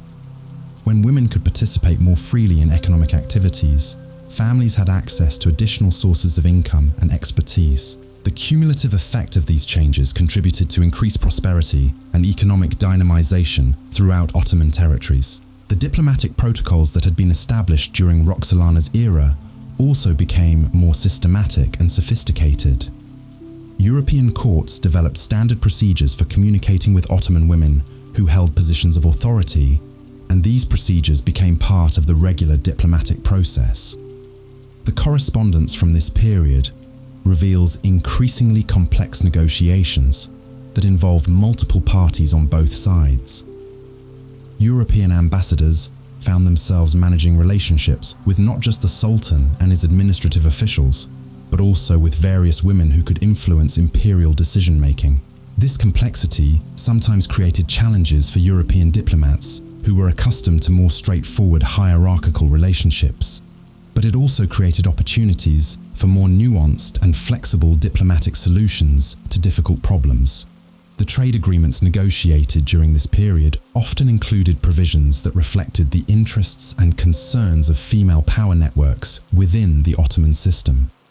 These agreements addressed issues like the protection of merchants' families, the security of commercial facilities, and the resolution of disputes that might arise from cultural misunderstandings. The cultural implications of these changes extended throughout Ottoman society and beyond. The example of women wielding significant political and economic influence encouraged similar developments in other parts of the Islamic world, and even influenced discussions in European courts about the appropriate roles and capabilities of women. The artistic and literary production of this era also reflected these changing social dynamics. Poets and writers began to explore themes related to female authority and capability in ways that would have been unusual in earlier periods. These works helped normalize the idea that women could play meaningful roles in public life and governance. The architectural styles that emerged during this period incorporated design elements that reflected female patronage and influence. Buildings funded by women often included features that served the specific needs of female users, such as separate entrances, private courtyards, and spaces designed for activities traditionally associated with women. But these architectural innovations also challenged traditional gender boundaries by creating spaces where women could engage in activities that had previously been restricted to men. Libraries, workshops, and meeting rooms in buildings funded by female patronage became venues where women could pursue education, conduct business, and participate in community decision-making. The technological innovations that emerged from institutions supported by female patronage also had lasting significance. The emphasis on practical applications of knowledge that characterized these institutions led to developments in fields like textile production, food preservation, and medical treatment that improved living conditions throughout the empire. The textile workshops established under female patronage pioneered new techniques for producing silk and cotton fabrics that became highly prized in European markets. These innovations contributed to Ottoman economic competitiveness and provided employment for thousands of workers throughout the empire. The medical facilities funded by female patronage became centers for the development of new treatments and surgical procedures. The physicians who worked in these institutions made advances in understanding diseases and developing remedies that saved countless lives and reduced suffering throughout Ottoman territories. The agricultural improvements that resulted from female patronage also had significant long-term effects. The emphasis on supporting rural communities and improving farming techniques led to increased food production and better nutrition for millions of people throughout the empire. These practical benefits helped build political support for the expanded roles women were playing in Ottoman society. When people could see concrete improvements in their daily lives that resulted from female leadership and patronage, they were more likely to accept and support continued changes in traditional gender roles. The religious dimensions of these developments also played important roles in legitimizing and sustaining the changes that had begun under Roxelana's influence. The visible piety and charitable activities of women in positions of authority helped reassure traditional Muslims that expanded female roles were compatible with Islamic values and principles.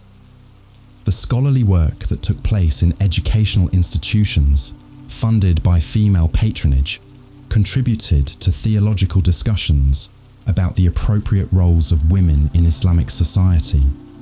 These discussions helped develop religious justifications for the expanded opportunities women were gaining in Ottoman society. The pilgrimage activities supported by female patronage also created opportunities for women from throughout the Islamic world to observe Ottoman innovations and consider how similar changes might be implemented in their own societies. But perhaps the most significant aspect of this continuing evolution was the way it demonstrated the resilience and adaptability of the changes Roxelana had initiated. Rather than being dependent on the presence and direct involvement of a single exceptional individual, the systems she had created proved capable of evolving and adapting to new circumstances and challenges. The women who followed her example didn't simply copy her methods, they studied her approaches, understood the principles behind her success, and adapted those principles to their own circumstances and opportunities. This process of learning and adaptation ensured that the changes she had initiated continued to develop and strengthen, rather than simply being preserved as historical artifacts. The networks of relationships and mutual support that developed among women in positions of authority created institutional stability that transcended individual careers and lifespans. When one woman died or lost influence, others were positioned to continue the work and maintain the momentum of change. This institutional continuity proved crucial during periods of political instability and succession crises that might otherwise have reversed the gains women had made. The systems that had been established were robust enough to survive temporary setbacks and continue functioning even when individual leaders faced challenges to their authority. The international recognition of Ottoman women's authority also created external pressures that helped sustain domestic changes. European courts that had developed diplomatic relationships with powerful Ottoman women had interests in maintaining those relationships, even when domestic Ottoman politics created pressures to restrict female influence. The economic benefits that resulted from female leadership and patronage created stakeholder communities that had material interests in preserving and extending women's roles in society. Merchants, craftsmen, scholars, and farmers who had benefited from female-sponsored projects became advocates for continued female involvement in economic and social development. The military and strategic advantages that resulted from female intelligence networks and diplomatic activities created security interests that supported continued female participation in political decision-making. Ottoman military leaders recognized that the information and relationships provided by women in positions of authority contributed to imperial defense and expansion. These multiple sources of support created a foundation for continued evolution that extended far beyond the specific individuals who had initiated the changes. The transformation that had begun with one exceptional woman's rise to power had become embedded in the institutional structure of the empire itself. The legacy that emerged from this process was more durable and comprehensive than what any single individual could have created alone. It represented a fundamental shift in how Ottoman society understood human potential and the relationship between individual capability and social opportunity. The principles that had guided Roxelana's rise, merit over birth, adaptability over tradition, strategic thinking over conventional wisdom, became part of the cultural DNA of the Ottoman Empire. They influenced how the empire approached challenges and opportunities across all areas of government and society. The story of how these principles took root and flourished provides crucial insights into the mechanisms of historical change and the ways in which individual actions can create lasting institutional transformations. It demonstrates that even the most dramatic social changes can become sustainable when they align with broader social needs and create benefits that extend throughout society. The woman who had started as a nameless slave had not just transformed her own circumstances, she had created a new model of human possibility that continued to inspire and guide others long after her own story had ended. The empire that emerged from her influence was more dynamic, more inclusive, and more capable of adapting to changing circumstances than the one she had encountered as a young captive. Her ultimate legacy wasn't just the specific changes she had implemented, but the broader principle she had established, that human potential should not be constrained by arbitrary limitations, that talent deserves recognition regardless of its origins, and that individuals who refuse to accept conventional boundaries can achieve transformations that reshape the world around them. This principle continued to operate throughout the Ottoman Empire and beyond, creating opportunities for countless individuals to transcend their circumstances and contribute their capabilities to collective endeavors. The slave who became an empress had not just changed her own fate, she had opened new pathways for human advancement that would benefit generations yet unborn. The transformation Roxelana had achieved extended far beyond the walls of the Ottoman palace, creating ripple effects that would fundamentally alter how power operated throughout the Islamic world and beyond. Her success had proven that the most rigid social hierarchies could be challenged and overcome, but the true test of her legacy would come in how effectively others could learn from her example and adapt her methods to their own circumstances. In the decades following her death, a new generation of women emerged who had grown up witnessing her extraordinary rise. These women understood that Roxelana's success wasn't the result of luck or unique circumstances, but rather the product of systematic strategic thinking that could be studied, understood, and applied to different situations. They began to implement their own versions of her approach, creating a network of female influence that stretched across the empire and beyond. One of the most remarkable examples of this phenomenon occurred in the Crimean Khanate, a vassal state of the Ottoman Empire located on the northern shores of the Black Sea. Here, a woman named Kanike Hatun had observed Roxelana's methods through diplomatic correspondence and court connections. When her own son became Khan of the Crimeans, Kanike applied lessons learned from the Ottoman Empress to establish her own position of authority. But Kanike faced challenges that were quite different from those Roxelana had encountered. The Crimean Khanate was a smaller, more precarious state that depended heavily on military raids and tribute collection for its survival. The traditional power structures here were more fluid than those in the Ottoman heartland, but they were also more dangerous, with rival clans constantly competing for control and external enemies threatening the state's very existence. Kanike's approach reflected these different circumstances. Where Roxelana had worked primarily through cultural patronage and diplomatic influence, Kanike focused more heavily on military intelligence and strategic planning. She established networks of informants throughout the region who provided information about Russian military movements, Polish diplomatic initiatives, and Ottoman policy changes that might affect Crimean interests. Her intelligence operations proved remarkably effective. During a major Russian offensive in the 1570s, Kanike's networks provided early warning that allowed Crimean forces to evacuate vulnerable settlements and reposition their troops for maximum defensive advantage. The resulting military success not only preserved Crimean independence, but also enhanced her son's reputation and, by extension, her own influence within the Khanate. But Kanike understood that military intelligence alone wasn't sufficient to maintain long-term power.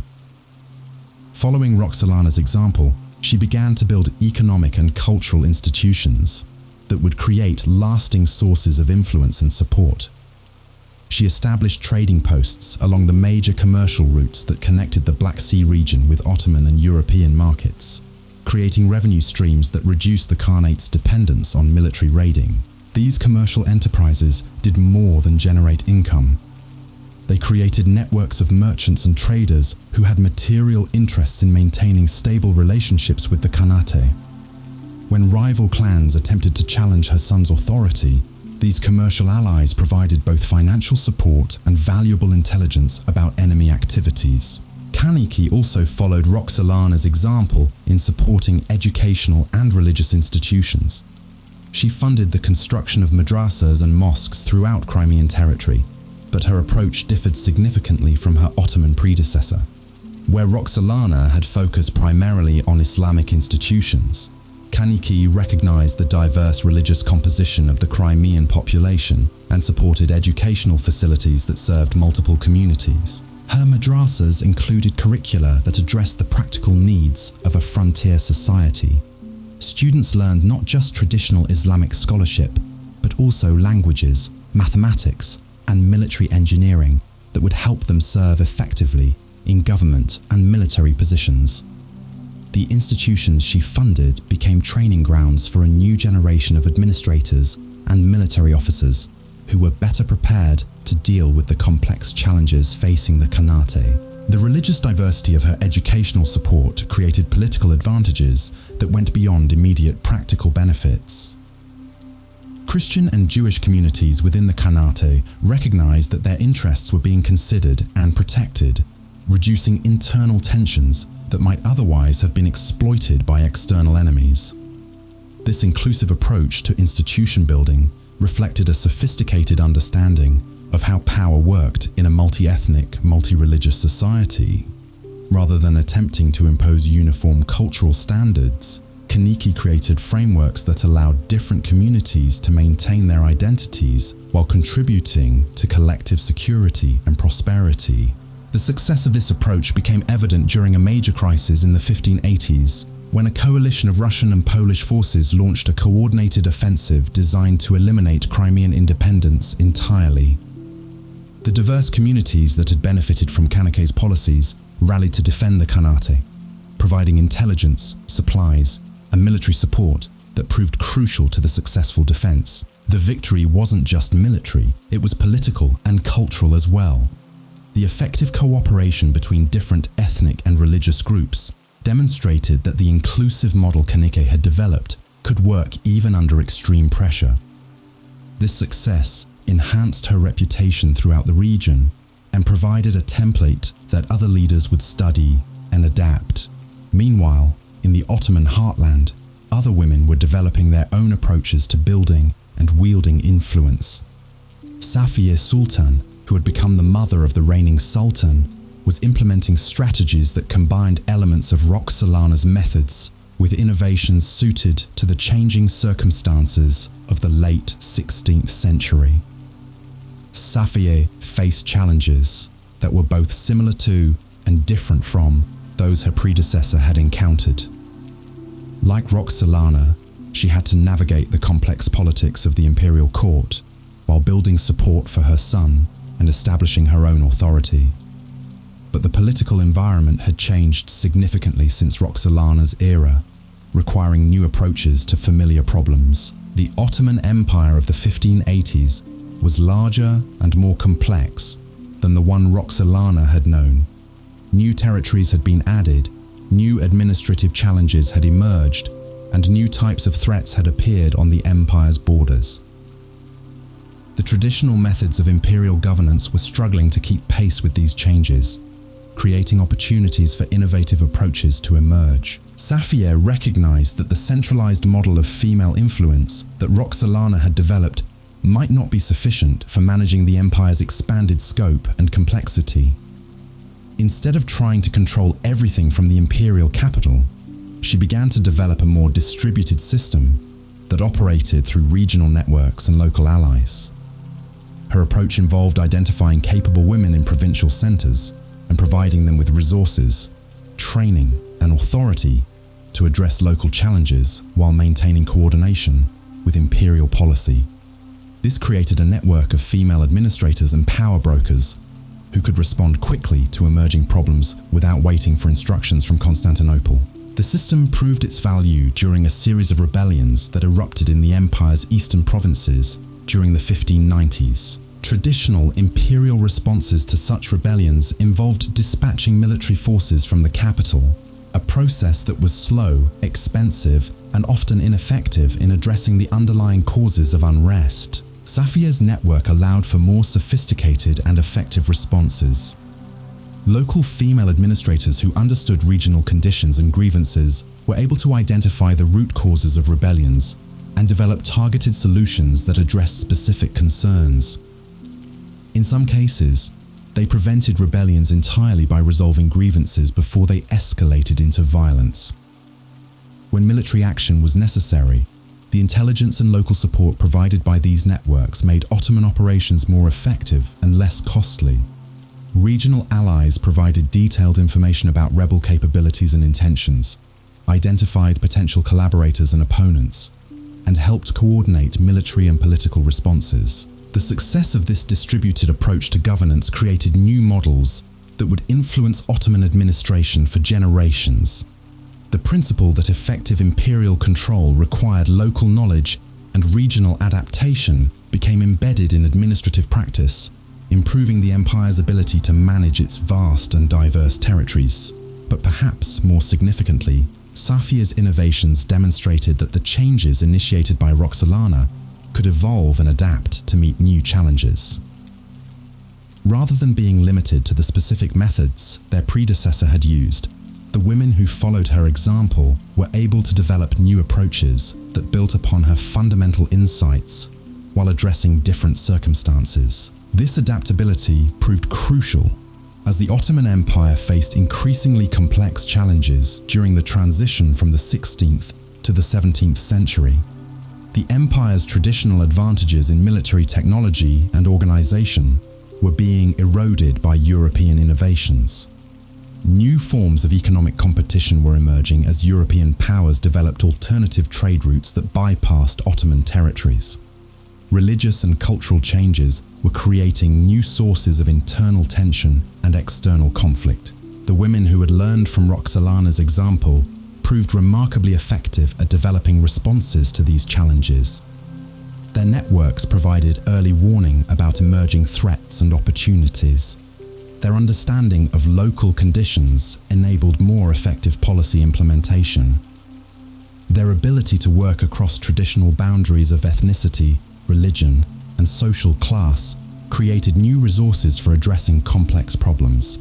Consider the response to the economic challenges created by European exploration of sea routes to Asia. Traditional Ottoman approaches might have focused primarily on military solutions, attempting to disrupt European trade routes or prevent access to Asian markets through force.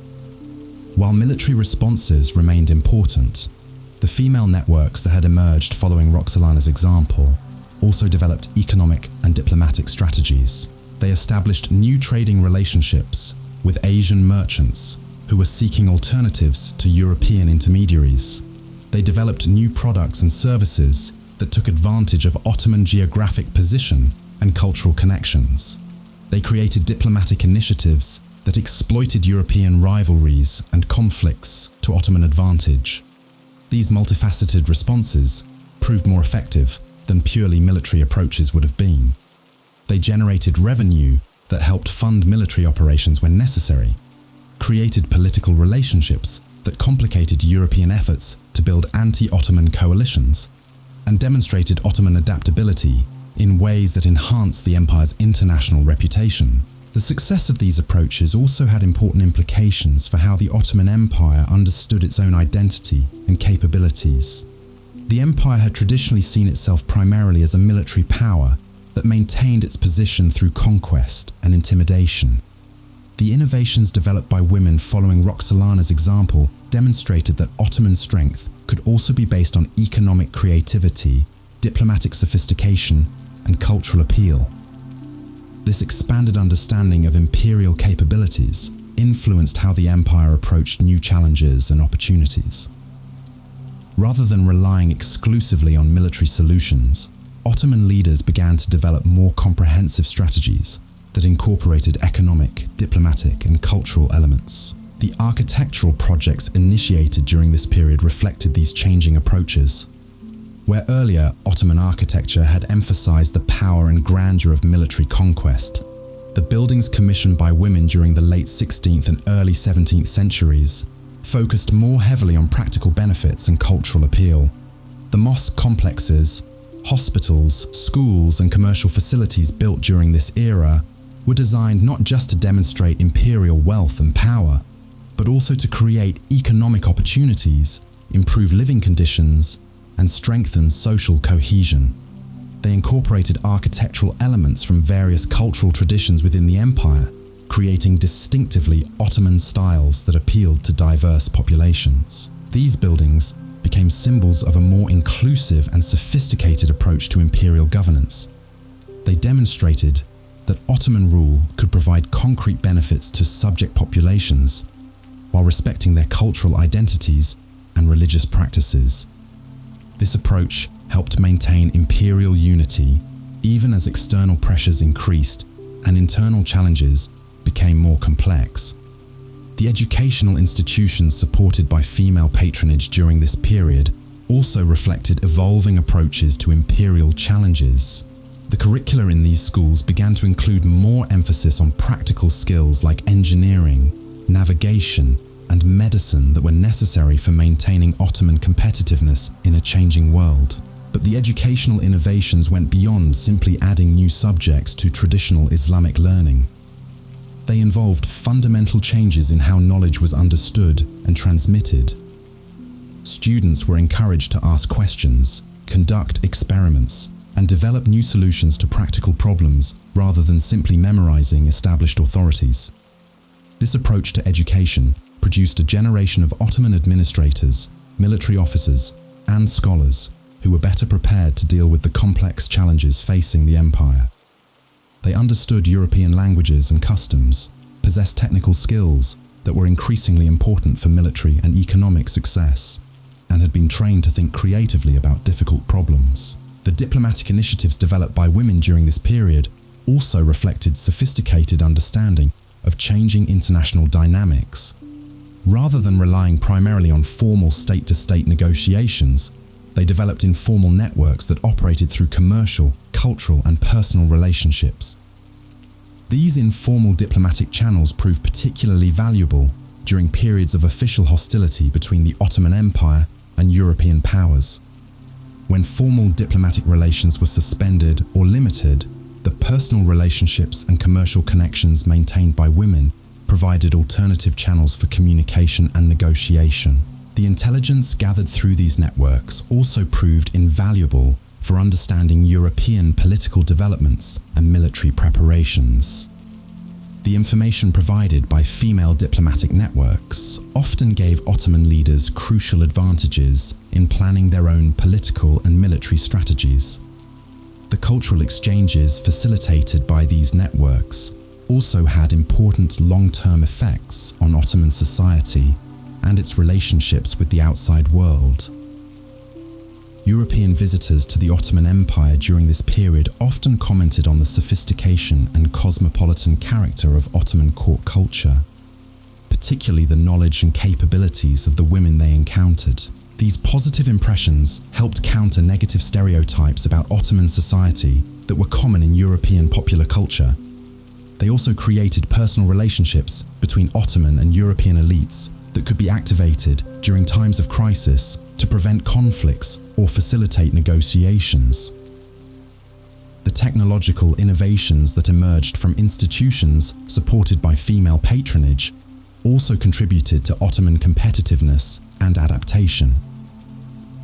The workshops and laboratories established in connection with educational institutions became centers for the development of new techniques and technologies that had practical applications for military, economic, and administrative purposes. The medical advances made in hospitals funded by female patronage improved healthcare throughout the empire, while also contributing to military effectiveness by reducing disease-related casualties among Ottoman forces.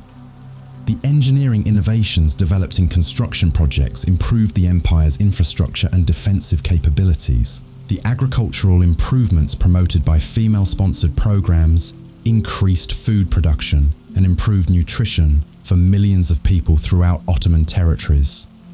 These improvements contributed to population growth and economic expansion that strengthened the empire's overall capabilities. But perhaps the most significant aspect of these developments was the way they demonstrated the continuing vitality and adaptability of the principles Roxelana had established. The women who followed her example didn't simply copy her specific methods. They understood the underlying logic of her approach and applied it creatively to new circumstances. This process of learning and adaptation created a dynamic system of female leadership that could evolve and respond to changing challenges while maintaining core principles of merit-based advancement, strategic thinking, and inclusive governance. The networks that emerged from this process became permanent features of Ottoman political culture, influencing imperial decision-making for generations. The international recognition of Ottoman women's authority also created diplomatic advantages that extended beyond immediate political and military concerns.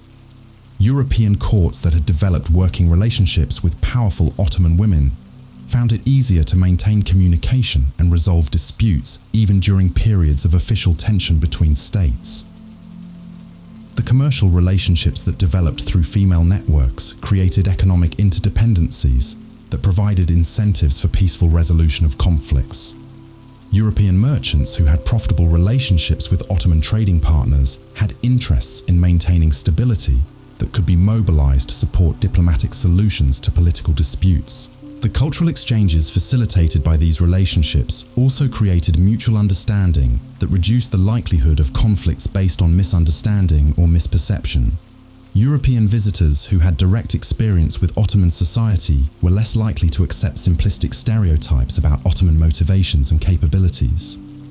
These multiple layers of relationship and interaction created a more stable and predictable international environment that benefited all parties involved. The innovations in female leadership that had begun with Roxelana's rise continued to generate benefits that extended far beyond the immediate interests of any single individual or group. The legal and administrative precedents established during this period also had lasting effects on Ottoman governance and society.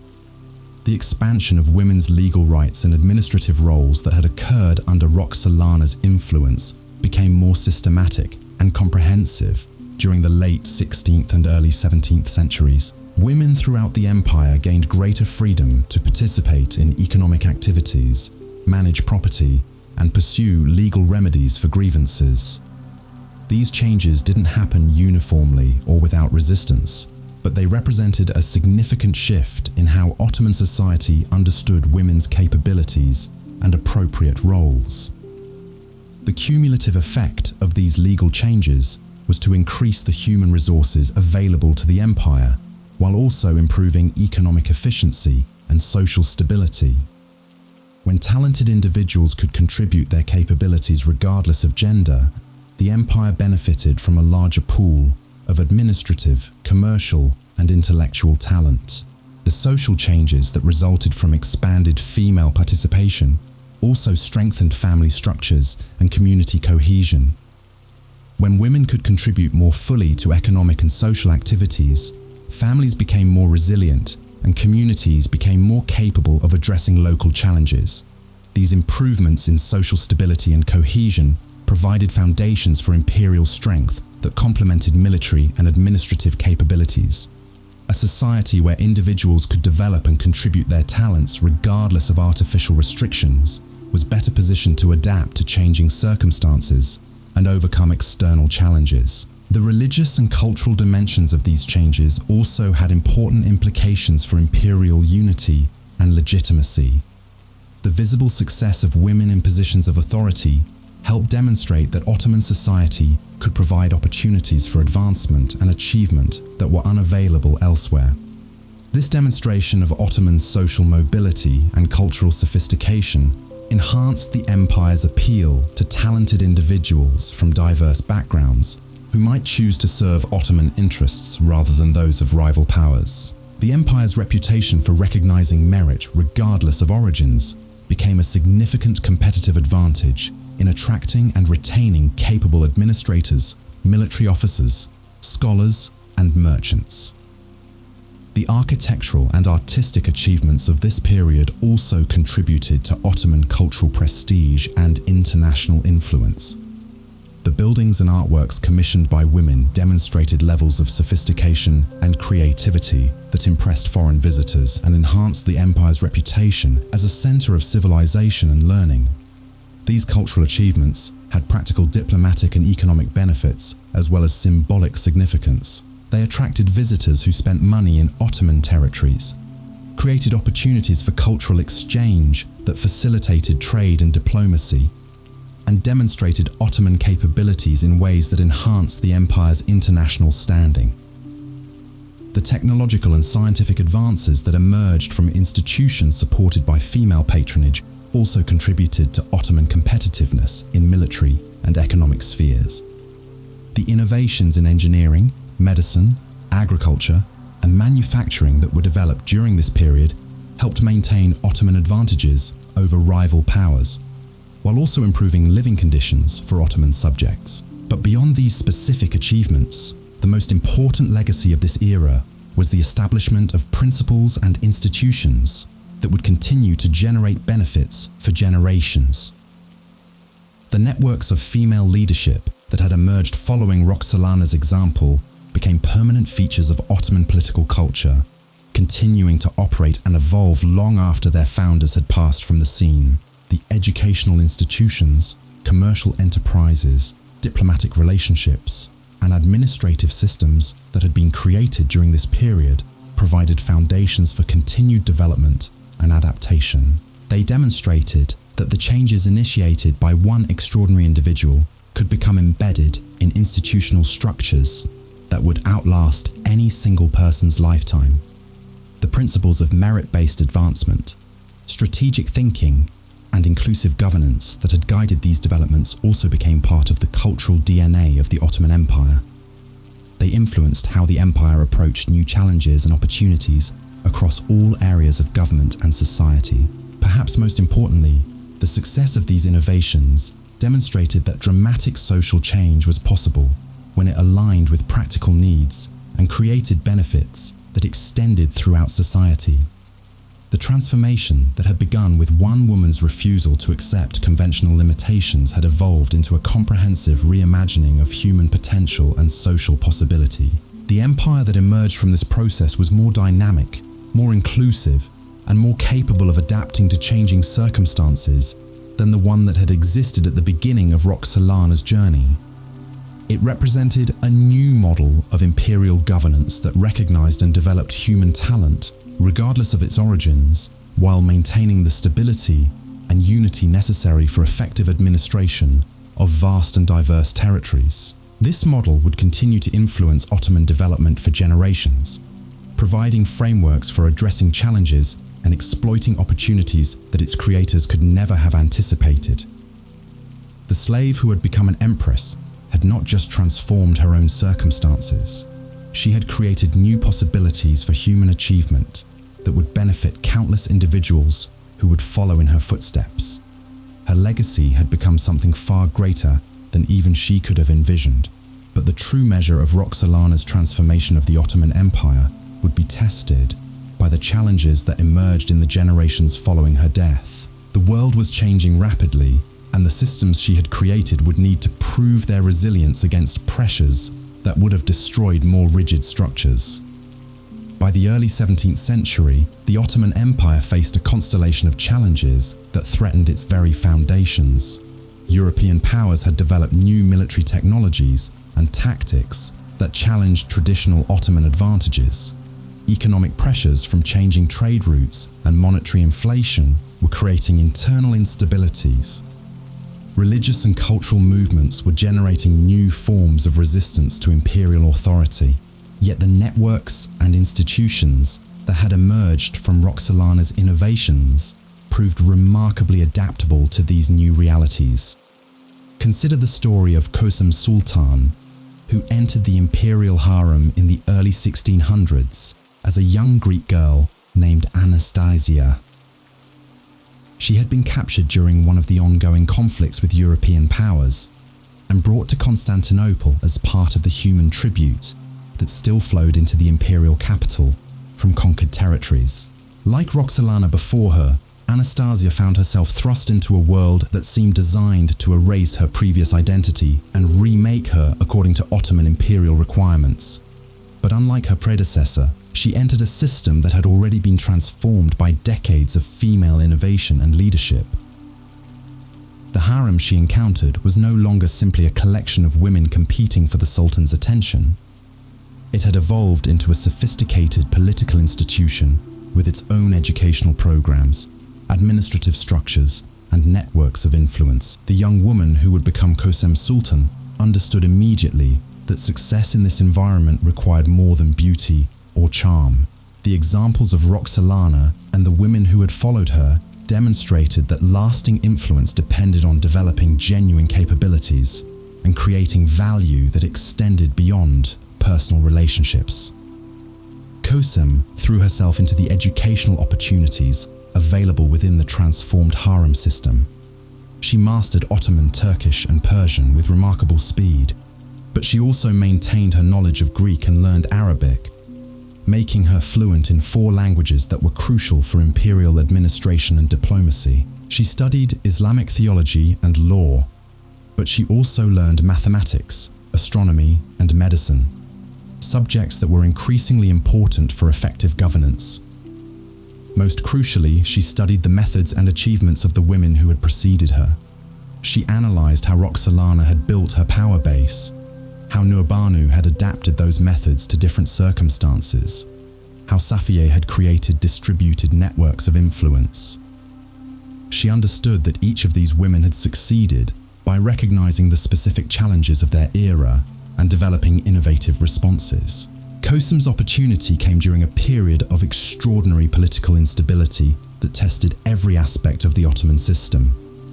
Sultan Ahmet I died suddenly in 1617, leaving the empire facing a succession crisis complicated by the presence of multiple potential heirs and competing factions within the imperial administration. The traditional Ottoman approach to such crises involved rapid elimination of rival claimants to prevent civil war. But the circumstances of 1617 made this approach particularly dangerous. The empire was engaged in costly conflicts on multiple fronts. Internal economic pressures were creating popular unrest, and European powers were actively seeking opportunities to exploit Ottoman weaknesses. Kösem recognized that the crisis created both dangers and opportunities. As the mother of young princes who might eventually inherit the throne, she had clear interests in ensuring their survival and advancement. But she also understood that the empire's stability was essential for her family's long-term security.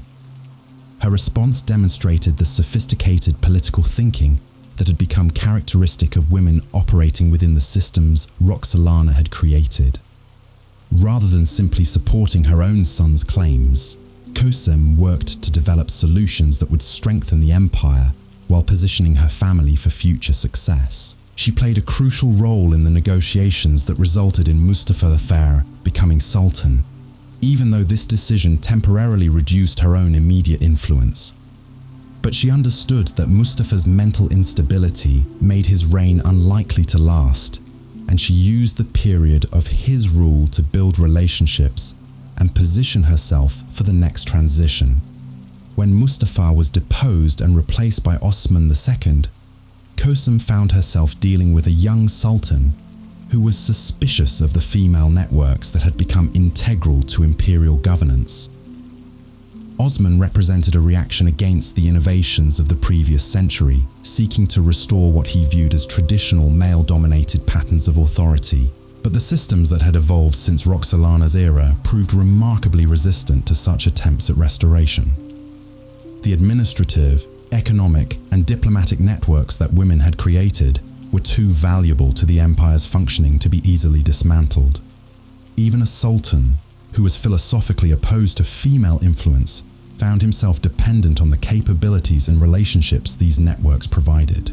Kösem navigated this challenging period by demonstrating her indispensability through practical contributions rather than theoretical arguments about women's rights or capabilities. When Osman faced rebellions in the eastern provinces, her networks provided intelligence and local support that proved crucial for military success. When diplomatic crises arose with European powers, her international contacts facilitated communications and negotiations that prevented conflicts from escalating. The young sultan gradually came to rely on her counsel, despite his initial resistance to female influence.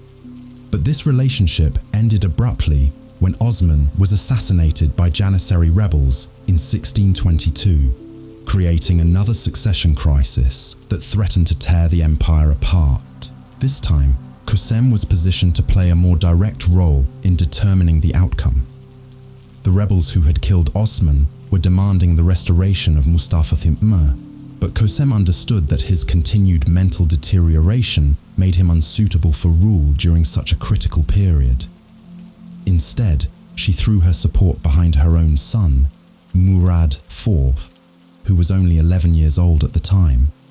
The decision to place a child on the throne during a period of crisis might have seemed dangerous, but Kösem had calculated that it would actually provide opportunities for more effective governance. As the regent for her young son, she could implement policies and make decisions without the complications that might arise from dealing with an adult sultan who had his own ideas about how the empire should be run.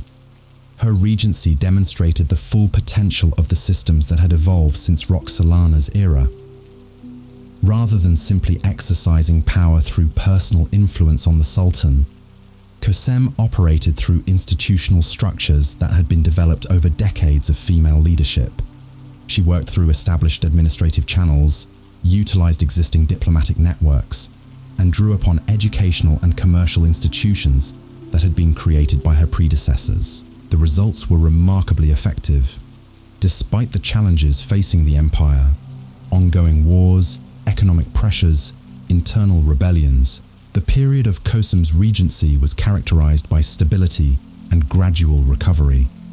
She successfully negotiated peace agreements that ended costly conflicts, implemented economic reforms that addressed inflation and fiscal deficits, and managed internal dissent without resorting to the massive purges that had characterized earlier periods of political instability. Her approach to military challenges demonstrated particular sophistication. Rather than simply responding to rebellions and external threats with brute force, she developed comprehensive strategies that addressed underlying causes while also dealing with immediate security concerns. When the Safavid Empire launched invasions of Ottoman territory in the east, Kösem's response included not just military counterattacks, but also diplomatic initiatives that exploited divisions within the Safavid court, economic measures that strengthened Ottoman positions in contested regions, and intelligence operations that provided advantages in planning military operations. Her handling of the Janissary Corps, the elite military unit that had been responsible for several recent coups and assassinations, was particularly masterful. Rather than attempting to suppress or eliminate this powerful group, she worked to redirect their energies toward external enemies while gradually reducing their political influence through administrative and economic changes. She established new military units that could serve as counterweights to Janissary power, created alternative career paths for ambitious soldiers, and implemented economic policies that reduced the Corps' dependence on political instability for advancement opportunities. These changes weakened the Janissaries' ability to threaten imperial stability without provoking the kind of direct confrontation that might have triggered another military revolt. The diplomatic achievements during Kösem's regency were equally impressive. She maintained the network of international relationships that her predecessors had developed while also adapting to changing European political dynamics. The 30 Years' War was reshaping the balance of power in Europe, creating new opportunities and challenges for Ottoman foreign policy. Kösem's diplomatic strategy involved supporting different European factions against each other, while avoiding direct Ottoman involvement in conflicts that might drain imperial resources without providing commensurate benefits.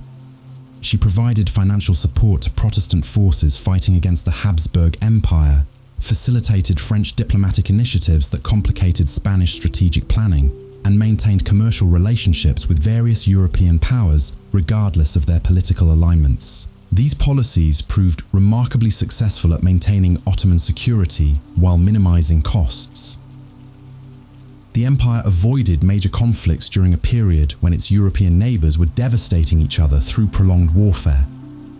This allowed Ottoman resources to be focused on internal development and eastern campaigns that provided more direct benefits to imperial interests. The economic policies implemented during Kösem's regency also reflected the sophisticated understanding of imperial administration that had developed since Roxelana's era. Rather than simply extracting resources from provincial territories, she implemented development strategies that increased overall economic productivity while also generating revenue for the imperial treasury.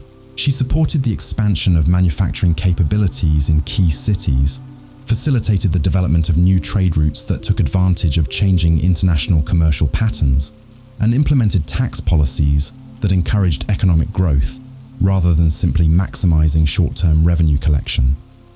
The agricultural policies she promoted increased food production and improved rural living conditions, contributing to population growth and urban development that strengthened the empire's overall capabilities. The infrastructure projects she funded improved transportation and communication networks that facilitated both commercial activity and administrative efficiency.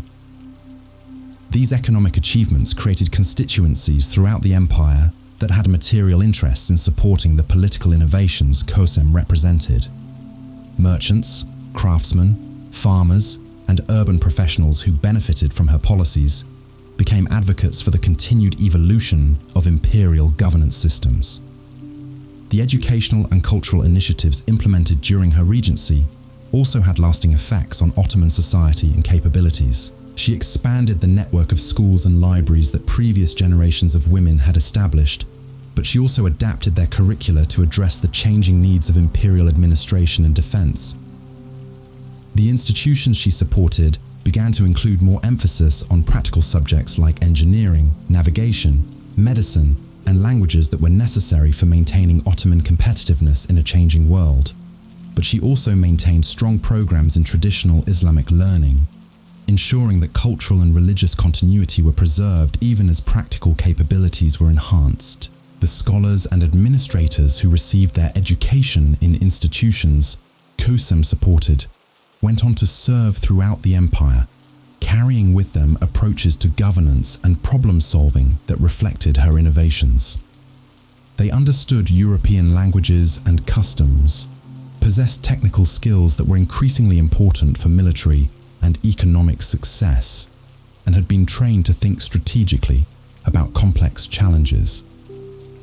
The architectural projects commissioned during her regency reflected the evolution of Ottoman imperial culture under female influence. The buildings she funded were designed not just to demonstrate imperial power and wealth, but also to create practical benefits for the communities they served, and to reinforce the legitimacy of the political innovations she represented.